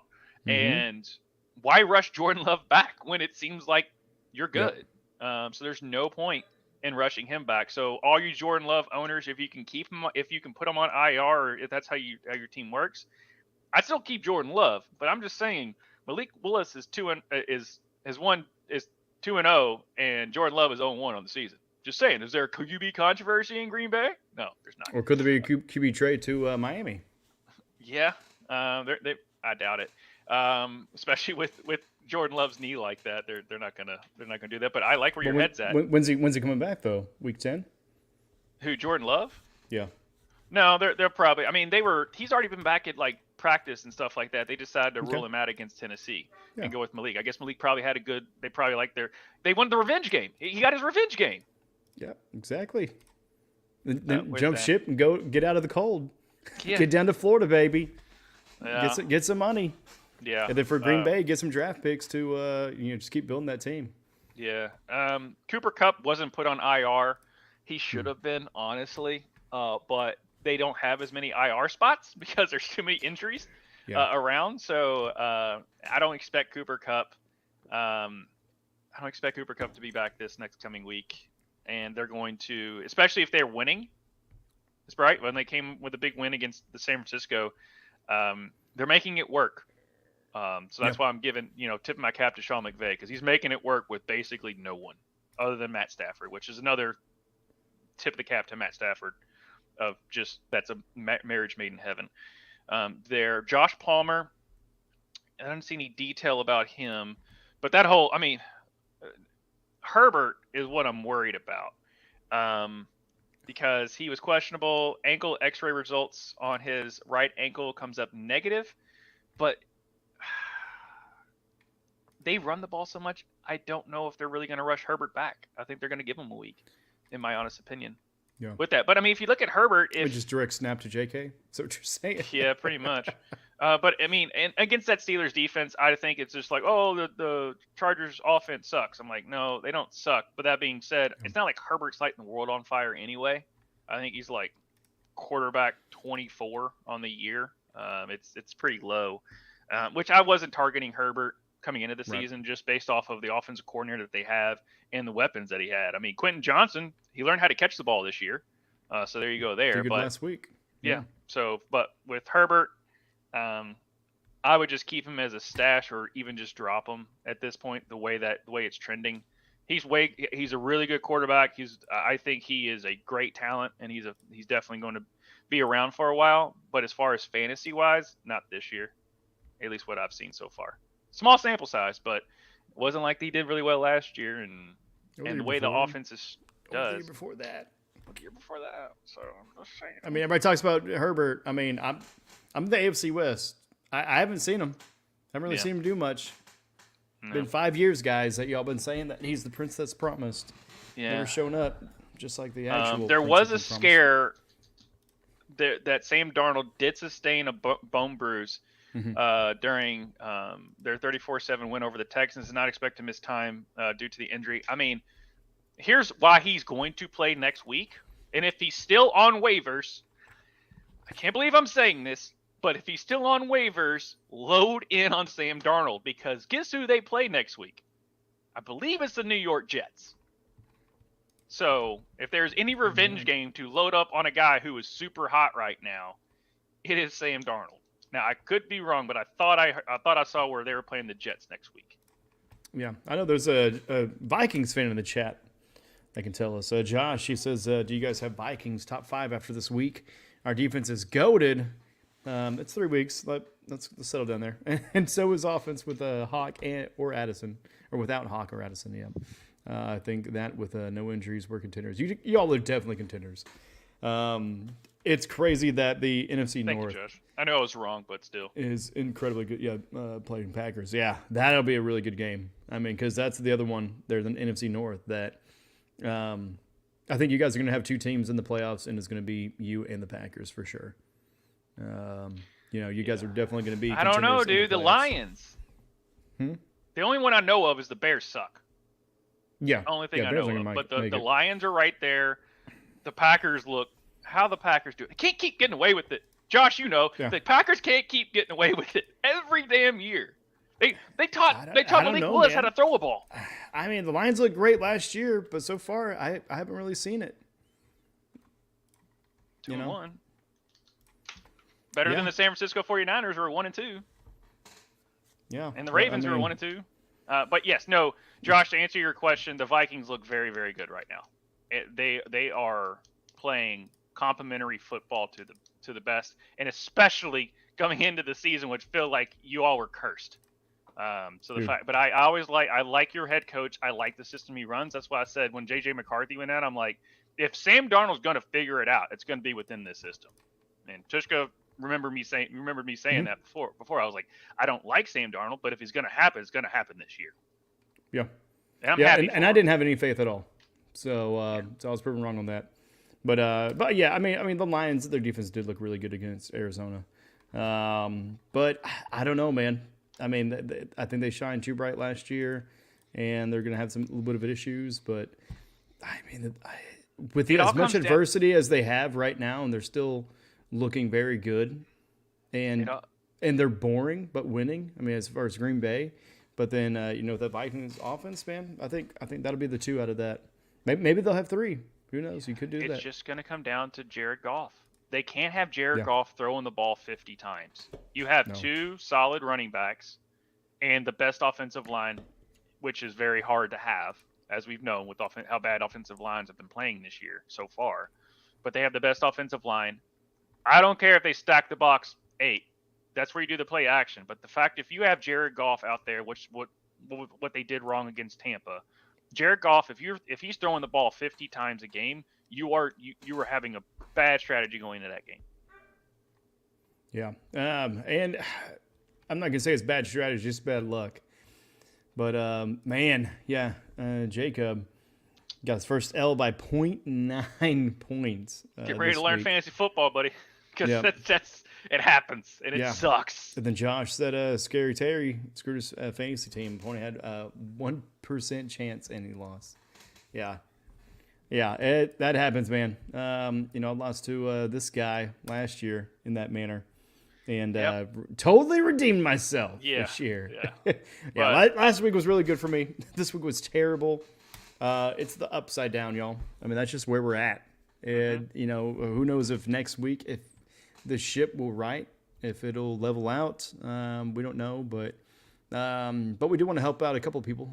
Jacob also did have a question. Should I trade Achan? Currently have Barkley, Jacobs, Justice Hill, Cam Akers, and Nick Chubb in the IR. Chubb is going to be coming back here in a few weeks. I believe October 6th is what he's slated for. I don't know about Hill or Akers, though. Yeah, what are your thoughts on that one, Josh? Hill's been okay. It's just weird to, like, Hill's fine. I mean, obviously Barkley and Jacobs are really good. I always like to have at least 3 solid running backs that I know I can rely on. And again, if Nick Chubb comes back, plus they're gonna if the Browns are going on this trajectory, they're not going to rush them back. That offensive line is trash. They can't run the ball. Now Nick Chubb is definitely a different breed of running back, but you got to understand this dude. I mean, he might be bionic. I don't know, but unless he's a robot, he tore everything in his knee last year. It was scary. That's typically, without modern medicine these days, that's it. Chubb would be done on that. That's how bad that knee injury was.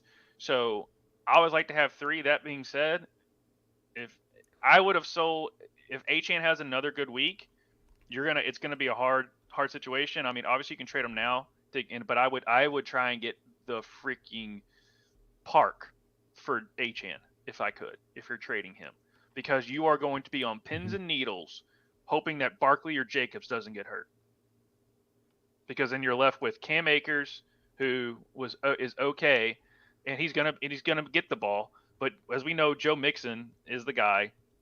Justice Hill is behind 2 other people as far as Derrick Henry and Lamar, as far as who's going to get more of the carries. Now, I don't like Lamar getting 13, 16 carries a game, but it is what it is on that. But yeah, it just depends on, like, who's Nick Chubb, but the team I'm just more on the Browns just being that bad than Nick Chubb being healthy. So to answer your question, I would trade him for the field. And if you don't get the field, I would just hold on to him, because I would be a little nervous and just hoping that Jacobs and Barkley are the guy. Yeah, I mean, Saquon did have a great week, but yeah, we're looking at longevity. I mean, but talking about the Browns, they're definitely on the list of offenses I just stay away from. And really right now the Dolphins are quickly becoming that, which we go to Adam Stoddard asking if he should trade Kupp for Tyreek. I have Kupp, and on wide receivers are Chase, Amari, Waddle, and Kupp. Yeah, sure. Go ahead. Yeah. They're both doing about the same thing right now. Right. One's hurt and one's healthy with on a shitty organization. Yeah. Yeah. It sucks because if you were a Kupp owner after week 1, you were like Mr. like Scrooge McDuck swimming in money, and then of course he gets hurt the next week. Yeah, well, because he dove in those pile of fucking metal coins. Yeah. Dude, got a concussion just from the diving in there. You can't do that. You can't swim in coins. I don't know what they're making the currency out of in Duckburg, but yeah, apparently you can swim in it. Yeah, it's very soft metal. Yeah. But yeah, we got a lively chat now. So welcome everybody, Squid, Adam Stoddard, everybody. Welcome in, like and subscribe, please. And thank you for your questions. Do I trade Pickens and Shakir for J.K. Dobbins, 10-man PPR? Shakir, I wouldn't throw in Pickens, because right now Shakir had a really good game, and he's turning out to be the number 1 for Josh Allen. I know. But Keon had a touchdown. Okay, rookie of the year. Oh no, Keon's going to come in late. I mean, you even said that at the beginning of the year. He's going to come in late, but dude, Shakir just last year showed a lot to me in his skill set, and I'm excited for that guy getting it. Yeah. But for running back, I mean, I guess just depends on the situation, right? I mean, if you're really hurting for running back, but Shakir's a guy that he's going to either, I don't know if he's a week to week starter. Typically, on how the drafts go, you probably have more value that you've drafted before Shakir, to where you can trade him high for a J.K. Dobbins, who has shown when he doesn't play the Steelers is a really good running back. I mean, I just thought people are like, oh, Dobbins sucked this week. Well, they play the Steelers, dude. No one scores on the Steelers. So I think if they're playing the Steelers, I would just try to start someone around it. Don't overthink it, but I would just see if I can just trade Shakir straight up for J.K. Dobbins at this point. But I'm just thinking more on just the fact that solid running backs are few far in between, whereas you can probably find a Shakir somewhere else, and I'm pretty sure he's not your number 1 receiver. Yeah, no, really, he should be the flex position. if anything. Trying to find him even on the list right now. There we go. Yeah, week 1 got 13.2, week 2 10.6, and week 3 19.2 points. And his targets were 3, 5, and 6. Yeah, that's what So, I'm saying. he's got 2 touchdowns, but it's only off of 14 targets. I mean, you would like to see 10 targets a game. But I mean, that's also Josh Allen throwing 6 touchdowns to 6 different people. I mean, he's just spreading the ball quite a bit. Yeah. And then for contrast, George Pickens, 13.5, 4.9, and 10.7 tonight. Or sorry, this weekend, point wise. But 7, 4, and 7. So you're looking at 18 targets there, but no touchdowns. So, I mean, getting that kind of point total without touchdowns is still kind of promising. Plus, a touchdown is going to happen eventually. So it's almost like just kind of, gambling or kind of rolling dice. The more it doesn't happen, the better the chance that it does happen. So that might be one to kind of look at too. They play the Colts coming up. After that, the Cowboys and then the Raiders. So interesting matchups there. What we thought were good defenses turned out not to be.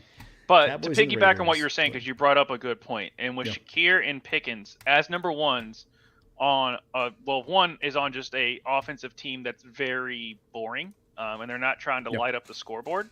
Whereas Shakir is on one that definitely they can score at will, but he spreads the ball around. Mm-hmm. So, but as you can tell, they're kind of the same tier wide receiver, and these goes for all these type of Pickens, Shakir receivers of that nature, like a Keenan Allen when he's healthy.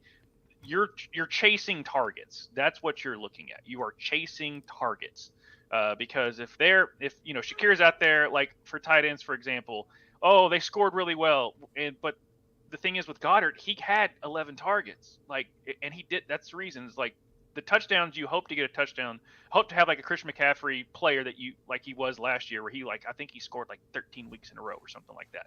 It was insane.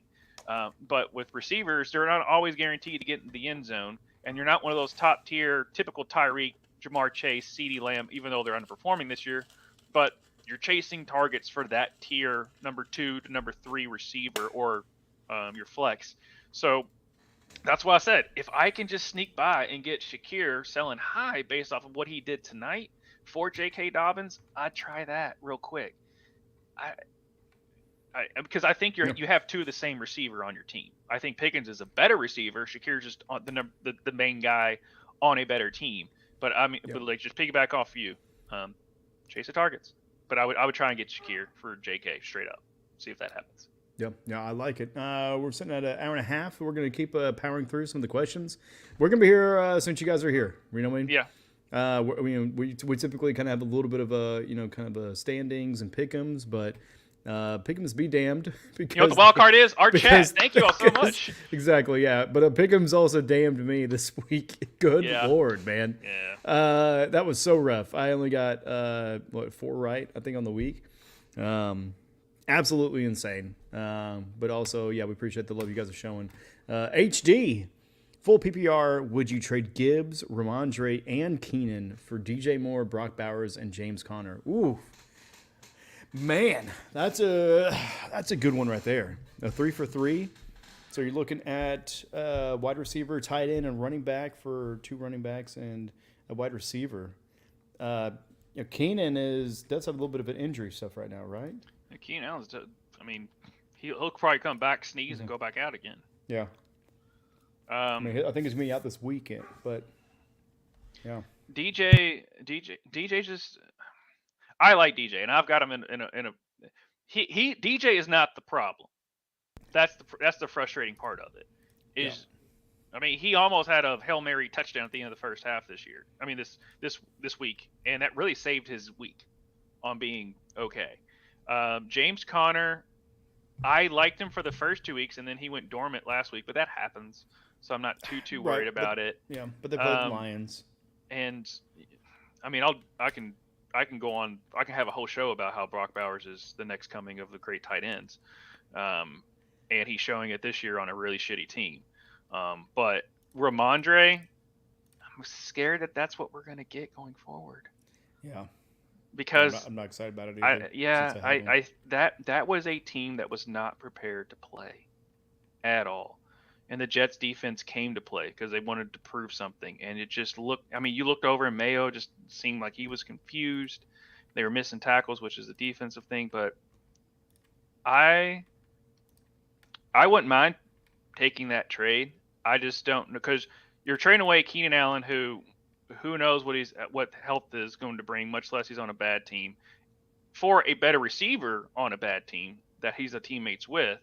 You have, I think, the most consistent tight end right now in the league. And sure, I mean, Gibbs is definitely the person. I would see if I can find somebody else than Gibbs. But, push comes to shove. Sure. I can see how that works for both favors. And it's not over. It's kind of a fair trade in the situation based on positions. Yeah. So far, Gibbs has been more consistent. Gibbs. No, well, here's the thing though: like 17.4, 17.6, and 16.3. Mm-hmm. That is the most deadline I've seen. Mm-hmm. I mean, because just like you mentioned, Ramondre Stevenson, which I have on my team, as well as James Conner, 21.6, 17, and then 0.3, buddy. We needed you this week. We needed you. Really wouldn't have helped, but yes, it would have been better. Oh, my God, man. But then, James Conner, kind of the same thing. 19.3, 19.4, very consistent, great. 3.5 against Detroit. So hopefully these weeks are just a little bit of an outlier. It's maybe just a little bit of the scheme or the defense they're going against. Maybe something else, but... Yeah, both of those teams and offenses looked pretty bad, and especially for me. I mean, I've got a stack with Kyler Murray and Marvin Harrison with James Conner. I got too many Cardinals. I didn't really want it that way. It's just kind of how the draft kind of fell, at least for James Conner. But yeah, it worked last week. It didn't work this week. Hold fast hope, ladies and gentlemen. Hold fast hope. There's still next week. But we do have enough of a sample size to really look at some of the data points and really see, okay, there are some trends. So, with those, it may be a little bit of an outlier, but, specifically to this one, sorry, I'm kind of looking back in the chat now. To this one, it looks like a pretty even trade. I mean, really to get Brock Bowers, I think that's the biggest win. I mean, I'm on the train with you, and primarily because there's really only 2 or 3 good tight ends right now, man. Everybody else is just shitting the bed. They're not really showing up to play, and they may not do that until late in the year, and it may be too late. So everybody hop on the train to Hogwarts because Brock Bowers is magical. Yeah. Sebastian in the chat says trade Tyreek, Dobbins, and Keenan Allen for Garrett Wilson, Shakir, and Bucky Irving. Sure. Woo, Bucky Irving, baby. We were talking about him in the side chat earlier. Yeah. Yeah. Sure. I was kind of watching him a couple of weeks ago. He's exciting. He definitely is. Yeah, I mean, Tyreek, he's not injured, but his team is. J.K. Dobbins, I mean, he's definitely going to be the workhorse. Keenan Allen, like you already said, kind of on a weak offense. I mean, hopefully they're getting better. I mean, because there is a lot of fantasy potential there, point-wise. Here's the thing, though, when it comes to Tyreek, because everyone in the chat, you're going to get this a lot. If you're going to sell Tyreek, see if you can get a lot more for him than just a 1-to-1. Yeah, base it on the name. Based off the name alone, okay? Because even if, let's just say McDaniels figures it out, gets a competent quarterback in there, or Tua decides to come back. If Tua decides to come back, Tyreek's going to be back being Tyreek, okay? Because before he got knocked out in the Bills game, he was still finding Tyreek on those crossing patterns and stuff like that because they have that connection. So I would hold off doing 1-to-1 trades on Tyreek. I really would. So I just don't want you all to sell a guy just because you think he's done after 3 weeks. That was kind of our wild card spot on just hold the line. You're a diamond. Watch Dumb Money. You'll get where we're talking about that with the GameStop stuff. But with Tyreek, I would just hold off or I would just try and get a lot more for him. Mm-hmm. Okay, I'm not mad about people trading Tyreek. I understand it. I would look to see if I can move him, but moving him 1-to-1 is not good value. Yeah, I'm with you on that one. I mean, it's hold on till when it gets to playoff season, because he's probably going to show up. I mean, they're going to do something to try to rectify that quarterback situation, right? They're going to pick up somebody, or figure. Yeah. We still don't know exactly what that looks like for Tua. So maybe a little bit too early just to completely eject on the whole team. But currently, as it stands, they are not producing, and depending on that decision, may not be producing much more. But he goes on and said, that's an 8-man league. Oh my God, dude! Like, just because you just go off the waiver, you probably got you so probably much got shit some on the waiver at that point, unless you're at a fab dollar or something. Yeah, it depends on what it is. He says Achane, Gibbs, Ramondre, Singletary, Eckler, Zach. Yeah, I mean that's a good. Just start Singletary. If it wasn't for him going down the one, man. you would have had a great week. Yeah, I saw that. Shout out too. to all the overbetters who broke their TVs.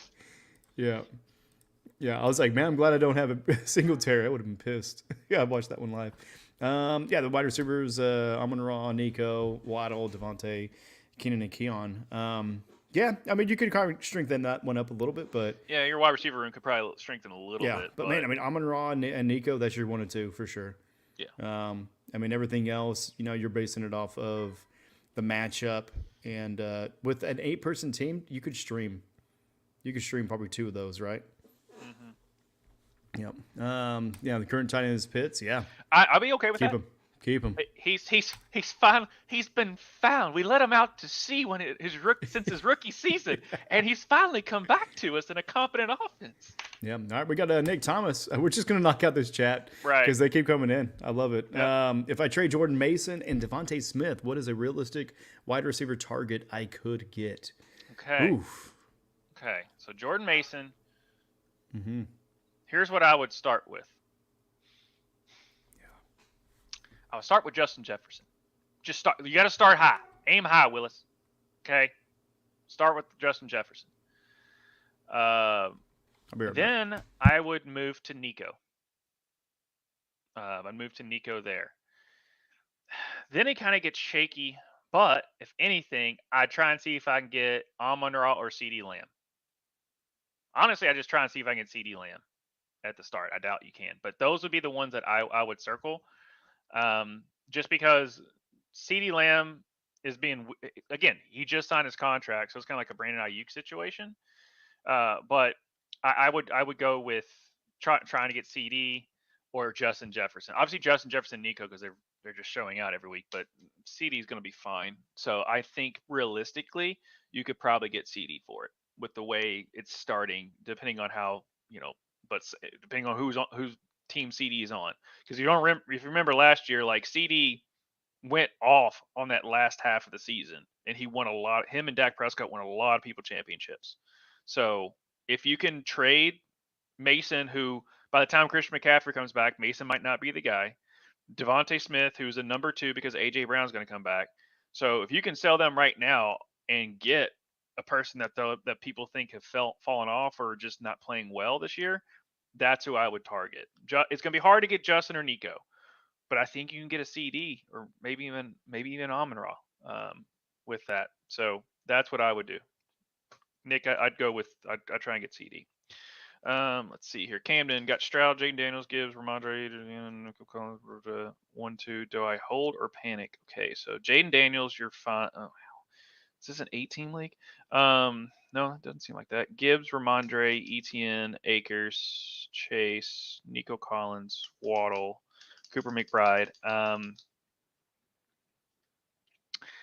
I'd hold for sure. I mean, Jaden Daniels, went off tonight, and CJ Stroud's always going to be consistent. He's not going to throw that.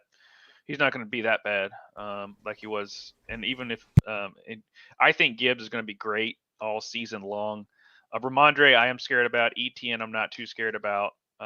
Is that? And then Jamar Chase, obviously, he just went off tonight. Now, granted, Washington's defense is not very good. Nico Collins, I think we've already been talking about him all night. Waddle, I am nervous about. Amari Cooper, he's a good receiver on just a shit team, so I understand that. Again, if it depends on who's on your waiver wire, but I wouldn't try in. I mean, you can maybe move Ramondre or ETN for something. I would hold Jamar Chase and Nico. You're not going to get anything for that. But if you can get something off of that, or just get another, see if you can. I don't know. Trade a Cam Akers. No. Maybe trade a Waddle for a freaking Brock Bowers just to have that. That's dumb. But that's just kind of just something I'm throwing out there. But I would hold unless there's some waivers out there that are worth the crap, because I would definitely drop Cam Akers. I think he's just a spot start guy. But you don't really have anybody that, other than Ramondre, and that's just because he is Mr. Everything for them, and that's the problem. Because they're going to go up against stack box defenses. They're going to make Jacoby Brissett throw, and as we saw against the Jets, as soon as he dropped back, they couldn't do anything against the Jets defense. I mean, hardly any quarterbacks could do anything this weekend. Right. I mean, I'm not sure what the full stat was as far as sacks or pressures, but I mean, it felt like every game, every quarterback was just running for their life for the most part. But yeah, appreciate you, Camden. We go to Scooby. Should I trade Zach Moss and Deontay Johnson for Zay Flowers? No. Oof. Yeah, give us some more context on your league. Also, who would you rather have in a dynasty league, Pacheco or Kenneth Walker? Pacheco. Yeah. I mean, I think they're the same running back. Just right, one's a bruiser who is the number one guy, where Kenneth Walker has to keep up with Zach Charbonnet. Because I mean, obviously P. Ryan is a spot start guy. Now, if Steele becomes something that Andy Reid thinks he is, but he literally is just like when I saw him run, he's like the Caucasian version of Isaiah Pacheco. They both have similar like, just get the fuck out of my way. Like, that's just how they run. But Pacheco is definitely Steele's pretty much a fullback. He's pretty much a fullback, filling in for a running back right now. Yeah. So I would just go with Pacheco, but I mean, in dynasty you're like 2 years away when it comes to running backs, but just Kenneth Walker, Zach Charbonnet has played really well for Zach Charbonnet. Yeah. So that's why I would hold on to Pacheco, even though he's hurt. Yeah. And whatever, I mean, and we even saw, I mean, we're having to pull, Kareem Hunt back from the grave, just to kind of fill in some of the running back depth. But Sebastian, he says trade Hill and Dobbins for Kyron and DK. Yes. Yeah, I like that too. I mean, Hill's not really shown much. Dobbins is probably hotter than what he should be. I mean, Kyron did have a good weekend for you for sure, and then DK's. I mean, he's standard, man. I mean, that's That's I like. I mean, I was liking DK coming into the season, and Geno has played really well the past 2 weeks, counting this weekend. Oh, and they're scheming it a lot better, and that offense is starting to click, where they're scheming Jackson Smith and Jigba and Tyler Lockett to open up DK, because DK we know he's a burner, so that wouldn't bother me, because they're it's two fast dudes. One is the Incredible Hulk and one's a cheetah, but one's just on more competent offense, and Kyron, he's awesome. Yeah, I thought you could go Too Fast, Too Furious. That's where I thought you were going with that one. Yeah. But Scooby brings a little more context to it. I've got Zach Moss and Deontay on my bench, trying to upgrade either RB2 and my flex. Got Waddle and Dobbins both starting at the moment. Don't know who to go after. Man, it really just kind of depends. Let us know how many is in the league itself. I think that's a bigger tell. Because if it is 8, there should be a plethora of people. If it's 12 or 14, then you're looking at kind of grasping at some straws there. Upgrade, RB. It's just because running backs are just hard to trade for. You typically have to either do a 2-for-1, or just take a stab at a mid-tier running back. I mean, if you really want to upgrade your RB2, I'd try and get Devin Singletary, because you're gonna be able to trade him for whatever. It's not like pulling teeth to get him. And I mean, they're going to play Dallas twice this year, and we all saw how bad Dallas's run defense is. So, but yeah, I mean, he is that middle tier Devin Singletary. I would say try and get Jordan Mason, or Zach Charbonnet. But I don't know how long they're going to keep Kenneth Walker out, because once Kenneth Walker comes back, it's going to be a different type of thing. But that's what I'm saying. Like, just go after Devin Singletary. Yep, exactly. That's what I'm looking at too. Kind of Singletary, Robinson. Trying to think of somebody who's like still in there. Just boring running backs that perform and you don't notice them. Yeah, I mean, even Javonte Williams would probably still be a good one too if he's available there. I know. I don't like the Broncos. I don't like it. I don't like him at all. I'd rather have Zach Moss, but it actually did pretty good for me today. but yeah, man. Yeah, he says 10-man super flex. Ooh, super flex. I was gonna joke about it today, but with the tight end situation, what if we just get rid of tight ends and just go to a super flex position? I don't know. Yeah, that'd be a lot of fun. But yeah, definitely check out the waivers. You should have some, with the 10-man league, you should have some people of note to use. Also look at the next 3 games and target defenses, target the running backs that have shown a little more promise or seen a little bit of increase, especially younger ones that have seen an increase in target shares or workload, because those are ones that really could, kind of make a difference here in 2 weeks. And if they're already on your team, just kind of sitting there rostered, then you don't have to worry about it when that happens. Jesse Hughes, in my league, I have Puka, Cup. That sounds familiar, right, Josh? Puka, Cup, and McCaffrey, who are all hurt. Should I try to trade for someone or wait it out? I do have Mason, also have Brock Bowers. All right, you won your fantasy league. You have Brock Bowers, no. Yeah. But yeah. Yeah, let us know what kind of league do you got. If it's a redraft or dynasty. Dynasty for sure, hold out. I mean, you're not going to want to get rid of any of those individuals. I'm assuming it's a redraft. Number one, you need to get rid of either Puka or Cup. You just have to. Trust me, I had them last year, and it was a nightmare. And you're going to have to roll a dice on which one to trade. But you're going to need to trade one, because what's going to happen once they both come back and they're both healthy, one game's going to be Puka, one game's going to be Cup. Next game's going to be Puka. Next game's going to be Cup. And you're going to sit there and you're going to start 2 Rams, and one's just basically going to be dead on your roster. Yep. So and then you're going to be whacking a mole and guessing which hole they're going to jump out of, and you're going to guess the wrong one. Yeah. So just move one of them and be peace with it. Yeah. But at least you're not having to worry about that part. Yeah. Is Shakir and Olave, is that the new Cup and Puka? I mean, not Shakir, but Shaheed. Or Shaheed, sorry. Yeah. No, but it's looking like it right now. Because it felt like it this week. Yeah. Because one got 0, the other one got 15 or 20. I was like, crap. All right, I can't play both. Let's wrap these up. I know we're almost at 2 hours, so thank you all so much. Yeah. We're fire a couple of these, get them when you can, because we're gonna wrap up here. Yep, you fading, man. Yeah. All right. Scuba's adding more context. We're going to jump to Jesse. He said, I also have Pickens, McLaurin, Adams, Addison for wide receiver, Mason, Stevenson, White, hoping, I'm guessing Rashid White, hoping McCaffrey and Cup are back soon, redraft 10-man, super flex.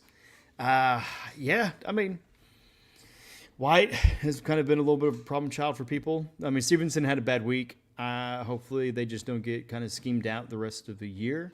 And like one-trick pony, Mason, I mean, you're going to have to get rid of him at some point because McCaffrey is going to be back and is going to take the whole line share. Pickens, McLaurin, Adams, and Addison. Man, yeah, it's a tough one, man. I mean, Well, that's interesting. Yeah. Like I said, I would just, if anything of all you have here, I would hold. And you said you have Puka and Cup. Again, like I said, I would trade Puka. Actually, I'm not going to tell you which one to do because it's just a hard decision to have. Yeah. because we really haven't seen. The reason I would say Puka is because we haven't seen him, but I would also say Cup because I think you can get more value for him because at least we've seen the production. Yeah. So. Yeah, Cup we've had some more years with. Right. So we know what he can do consistently. Puka is still kind of like, all right, was that just a flash in the pan for 1 year, or is that going to be something that's going to be consistent? Also, how do they both come back from injuries? Are they going to be a little bit of gun shy? Is there going to be a little bit of a recovery phase or aspect? But and also where there's a vacuum, some people step in, and sometimes those people get the job. Looking at you, Jordan Fields. If I was to trade, but I would see if you can trade one of them. Maybe for a running back that's kind of dinged up right now, that you know is going to come back. Like you were saying, like McCaffrey's going to eventually come back. Well, why don't you just trade Cup, who's hurt, for someone else who's going to come back sooner? Obviously, you want that. That's banged up right now. I'm trying to look through and see. Chubb be a good one. Yeah, but I say just pick up Nick Chubb. That'd be good there. Also too, guys, Braylon Allen, just pick him up. Okay, it's looking like they're going to really have him be a part of that. So if someone has him on their team or something like that, that's who I might. It's not. I don't know for Cooper Kupp, but that's who I would try and target at least in my waivers this week. All right, we're gonna go into Augusto. Kashishan. Yeah. Oh, let me know. 1 second. Yep. Jesse, trade Kupp for Joe Mixon. There we go. Go for Joe Mixon. I like that too. Because Mixon will be back even sooner. Yes. But Augusto says, my run backs are Kamara, Hall, Etienne, and Ford. My wide receivers, Godwin, Rice, Neighbors, London, and tight end Bowers and Goddard. Would you recommend trade Goddard, Etienne, or London for Lamb? I would suggest you go to hell because you got such a great team, dude. Yeah. I'm jealous. I'm sorry. That's my initial response right there. Let's see. Kamara, Hall. Yeah, you can trade Etienne for Lamb. You can probably do that. Goddard. I mean, I know it's pretty consistent though. You're going to get to the point where you're going to need. It's hard to because you're going to run. You need to move one of those tight ends, and it's hard. I understand, but here's why. You're going to run into overthinking which one to start. You're going to run kind of the Cooper Kupp, Puka Nacua thing. Now they're both going to do well. But that's something that you might think about because you can only start one of them. I'm kind of the person of I have two quarterbacks, but I might stash one. So here's the thing: if you can get good trade bait for Goddard, I would move him, or just flip a coin on which one you want to move. I'm just big on Bowers, especially if you can keep him. But 1-to-1, I would do Etienne. I'm not big on London, so I don't know if you can get London for Lamb, but I would try, or at least get Lamb for London. I'm sorry. Just because he had a solid week and it's looking like things are picking up. So if I was to try and move any of these players, I would move Drake London for CeeDee Lamb and just basically tell him, like, look, CeeDee, he's fallen off. He hasn't been the same because he didn't go through training camp, and it just took a little bit for Drake London and them to finally get associated because it just takes reps and stuff like that. They definitely are freeing things up for Drake London, so I think he's going to do better. But what actually is going to happen is they're going to have to throw the ball a bunch of times for Dallas, and CeeDee Lamb's going to get his. Yeah, I like the London move better than Etienne. Yes. Etienne is consistent, but he doesn't really pop out. I mean, if he had like a 30, 40 point game. Is it three of them for Lamb? No, I wouldn't move that. The 3 for 1? Oh, no. God, no. I wouldn't move for that. You're giving up way too much value there for just Lamb. Yeah, dude, seriously, yeah. I mean, because here's the thing, even with the Goddard situation, I mean, you got Bowers and Goddard. You got the number 1 and number 2 right now. If you trade them, somebody else has them. Yeah. And is going to use them against you. And whenever it comes to we're here to win championships.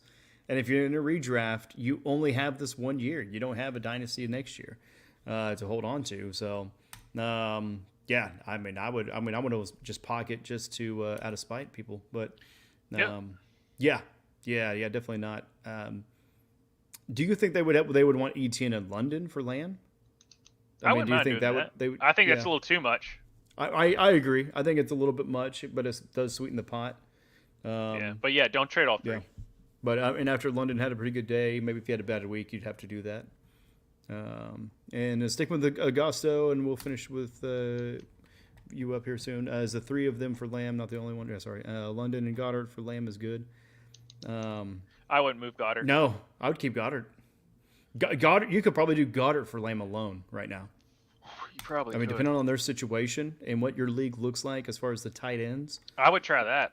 Yeah. If I'm going to move Goddard, I'm moving him for CD Lamb. But Yeah. and this is Gusto. Here's how you pitch it. Again, name me other than Brock Bowers and Goddard. No one else is consistent. Your top tier players are hurt, or they're on the Eras tour, or they have Isaiah Likely now to screw them over, even though they don't ever get, because they basically went back to Lamar's 2019 year where all they have to do is just run the ball, establish the run, and then throw it a couple of times. And most of the time it's to Zay Flowers now. Zay Flowers is becoming more of Lamar's number 1 guy. So that's why we're saying if you can move Goddard, perfectly fine there for that. Yep, I would like move both of them, though. Yeah, and maybe you guys are in the same league. I don't know. But Santiago, Kashishian, what should I do with Tyreek? I need desperately needs a running back. My running backs are Evans, DK, and Zay Flowers. Those are wide receivers. Running backs are Henry, Jacobs, and Pollard. You're good with Henry right now. Henry's really proven to be the workhorse and to be pretty good. Josh. I'm not worried Jacobs, about Josh Jacobs. Yeah, Pollard's in a good spot as well, right? Yeah. I mean, it doesn't look like Tajee Spears is really going to take that number 1 spot from him. If I'm moving Tyreek Hill, I'm getting James Cook. Ooh, I like that. Or Connor. I like James Cook better. Yeah.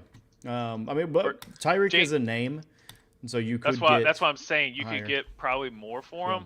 But yeah, I feel like you could get more than Cook, though, because I feel like Cook and Connor are kind of in that same boat. I mean, so you're looking at the top 10 right now on the season. You're looking at Saquon Barkley, Kamara, Achane, Williams, Hall, Henry, Charbonnet, Aaron Jones, and Montgomery. So yeah, I mean, shoot for Saquon. You're probably not going to get him. But I don't think Alvin Kamara is going to keep doing this year. He might. I just don't think he will. Kyron, I don't see doing that. I just see James Cook and the way they're utilizing him as being a top 5 running back by the end of the season. Yeah, but you know who is above James Cook? James Conner. Just saying. Yeah. Just say it, dog. Just say it, man. That's even after tonight. James Conner had like 4 points this week. I know. And Cook had a good game. Connor still beat him out. How? On the year. Have they counted what he did tonight? Yeah, they counted what he did. But yeah, Santiago, so going to add a little bit. Oh, no, that's just duplicated. Sorry. Yeah. All right. Yeah, man. I mean, we still had the pick'ems. We don't got to go through that. No. That was a terrible week. Yeah.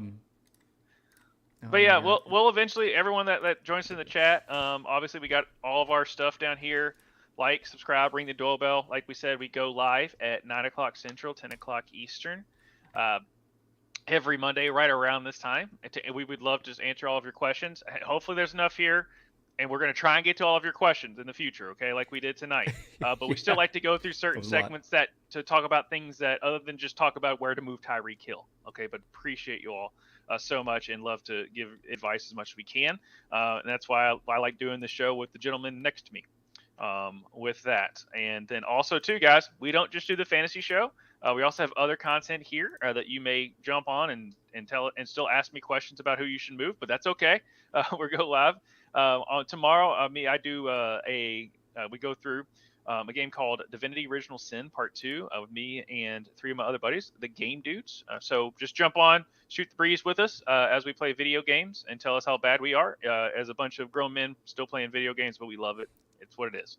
On Wednesday, we do all the things of sports of a wrap it up show and go over all the sports news. So we've got, the WNBA just started. We got MLB playoffs coming. And obviously, we're going to talk about football, the college world of football, as well as or any other big stories, crazy stories in the sports world, where we wrap everything up of that week. And then on Thursdays, you can catch our show Ruckus Wrestling with myself and my co-host Justin Toner as we go over the week that is, was, and will be in the world of wrestling. And then on top of it, the big thing, me and Justin are going live to live react to Bad Blood coming up here with the cage match, obviously, between the CM Punk and Drew McIntyre. So mark all your calendars, ring the doorbells, all that fun stuff down below. Join our Discord where you can shoot all the fantasy chats over there as well. And hope to see y'all again next time. Dude, I love it, man. And follow us at Everything Ruckus EV. For Josh, I am Tvshka. This is Fantasy Fuck Around, and you guys have been absolutely incredible. We'll see you at the next one. Hopefully your teams are get you a little bit more points next week. All right, yeah. let's do it. Let's put that out in the universe. Let's double it up, everybody, because this week was not it. But we thank you all so much. Take care. Peace.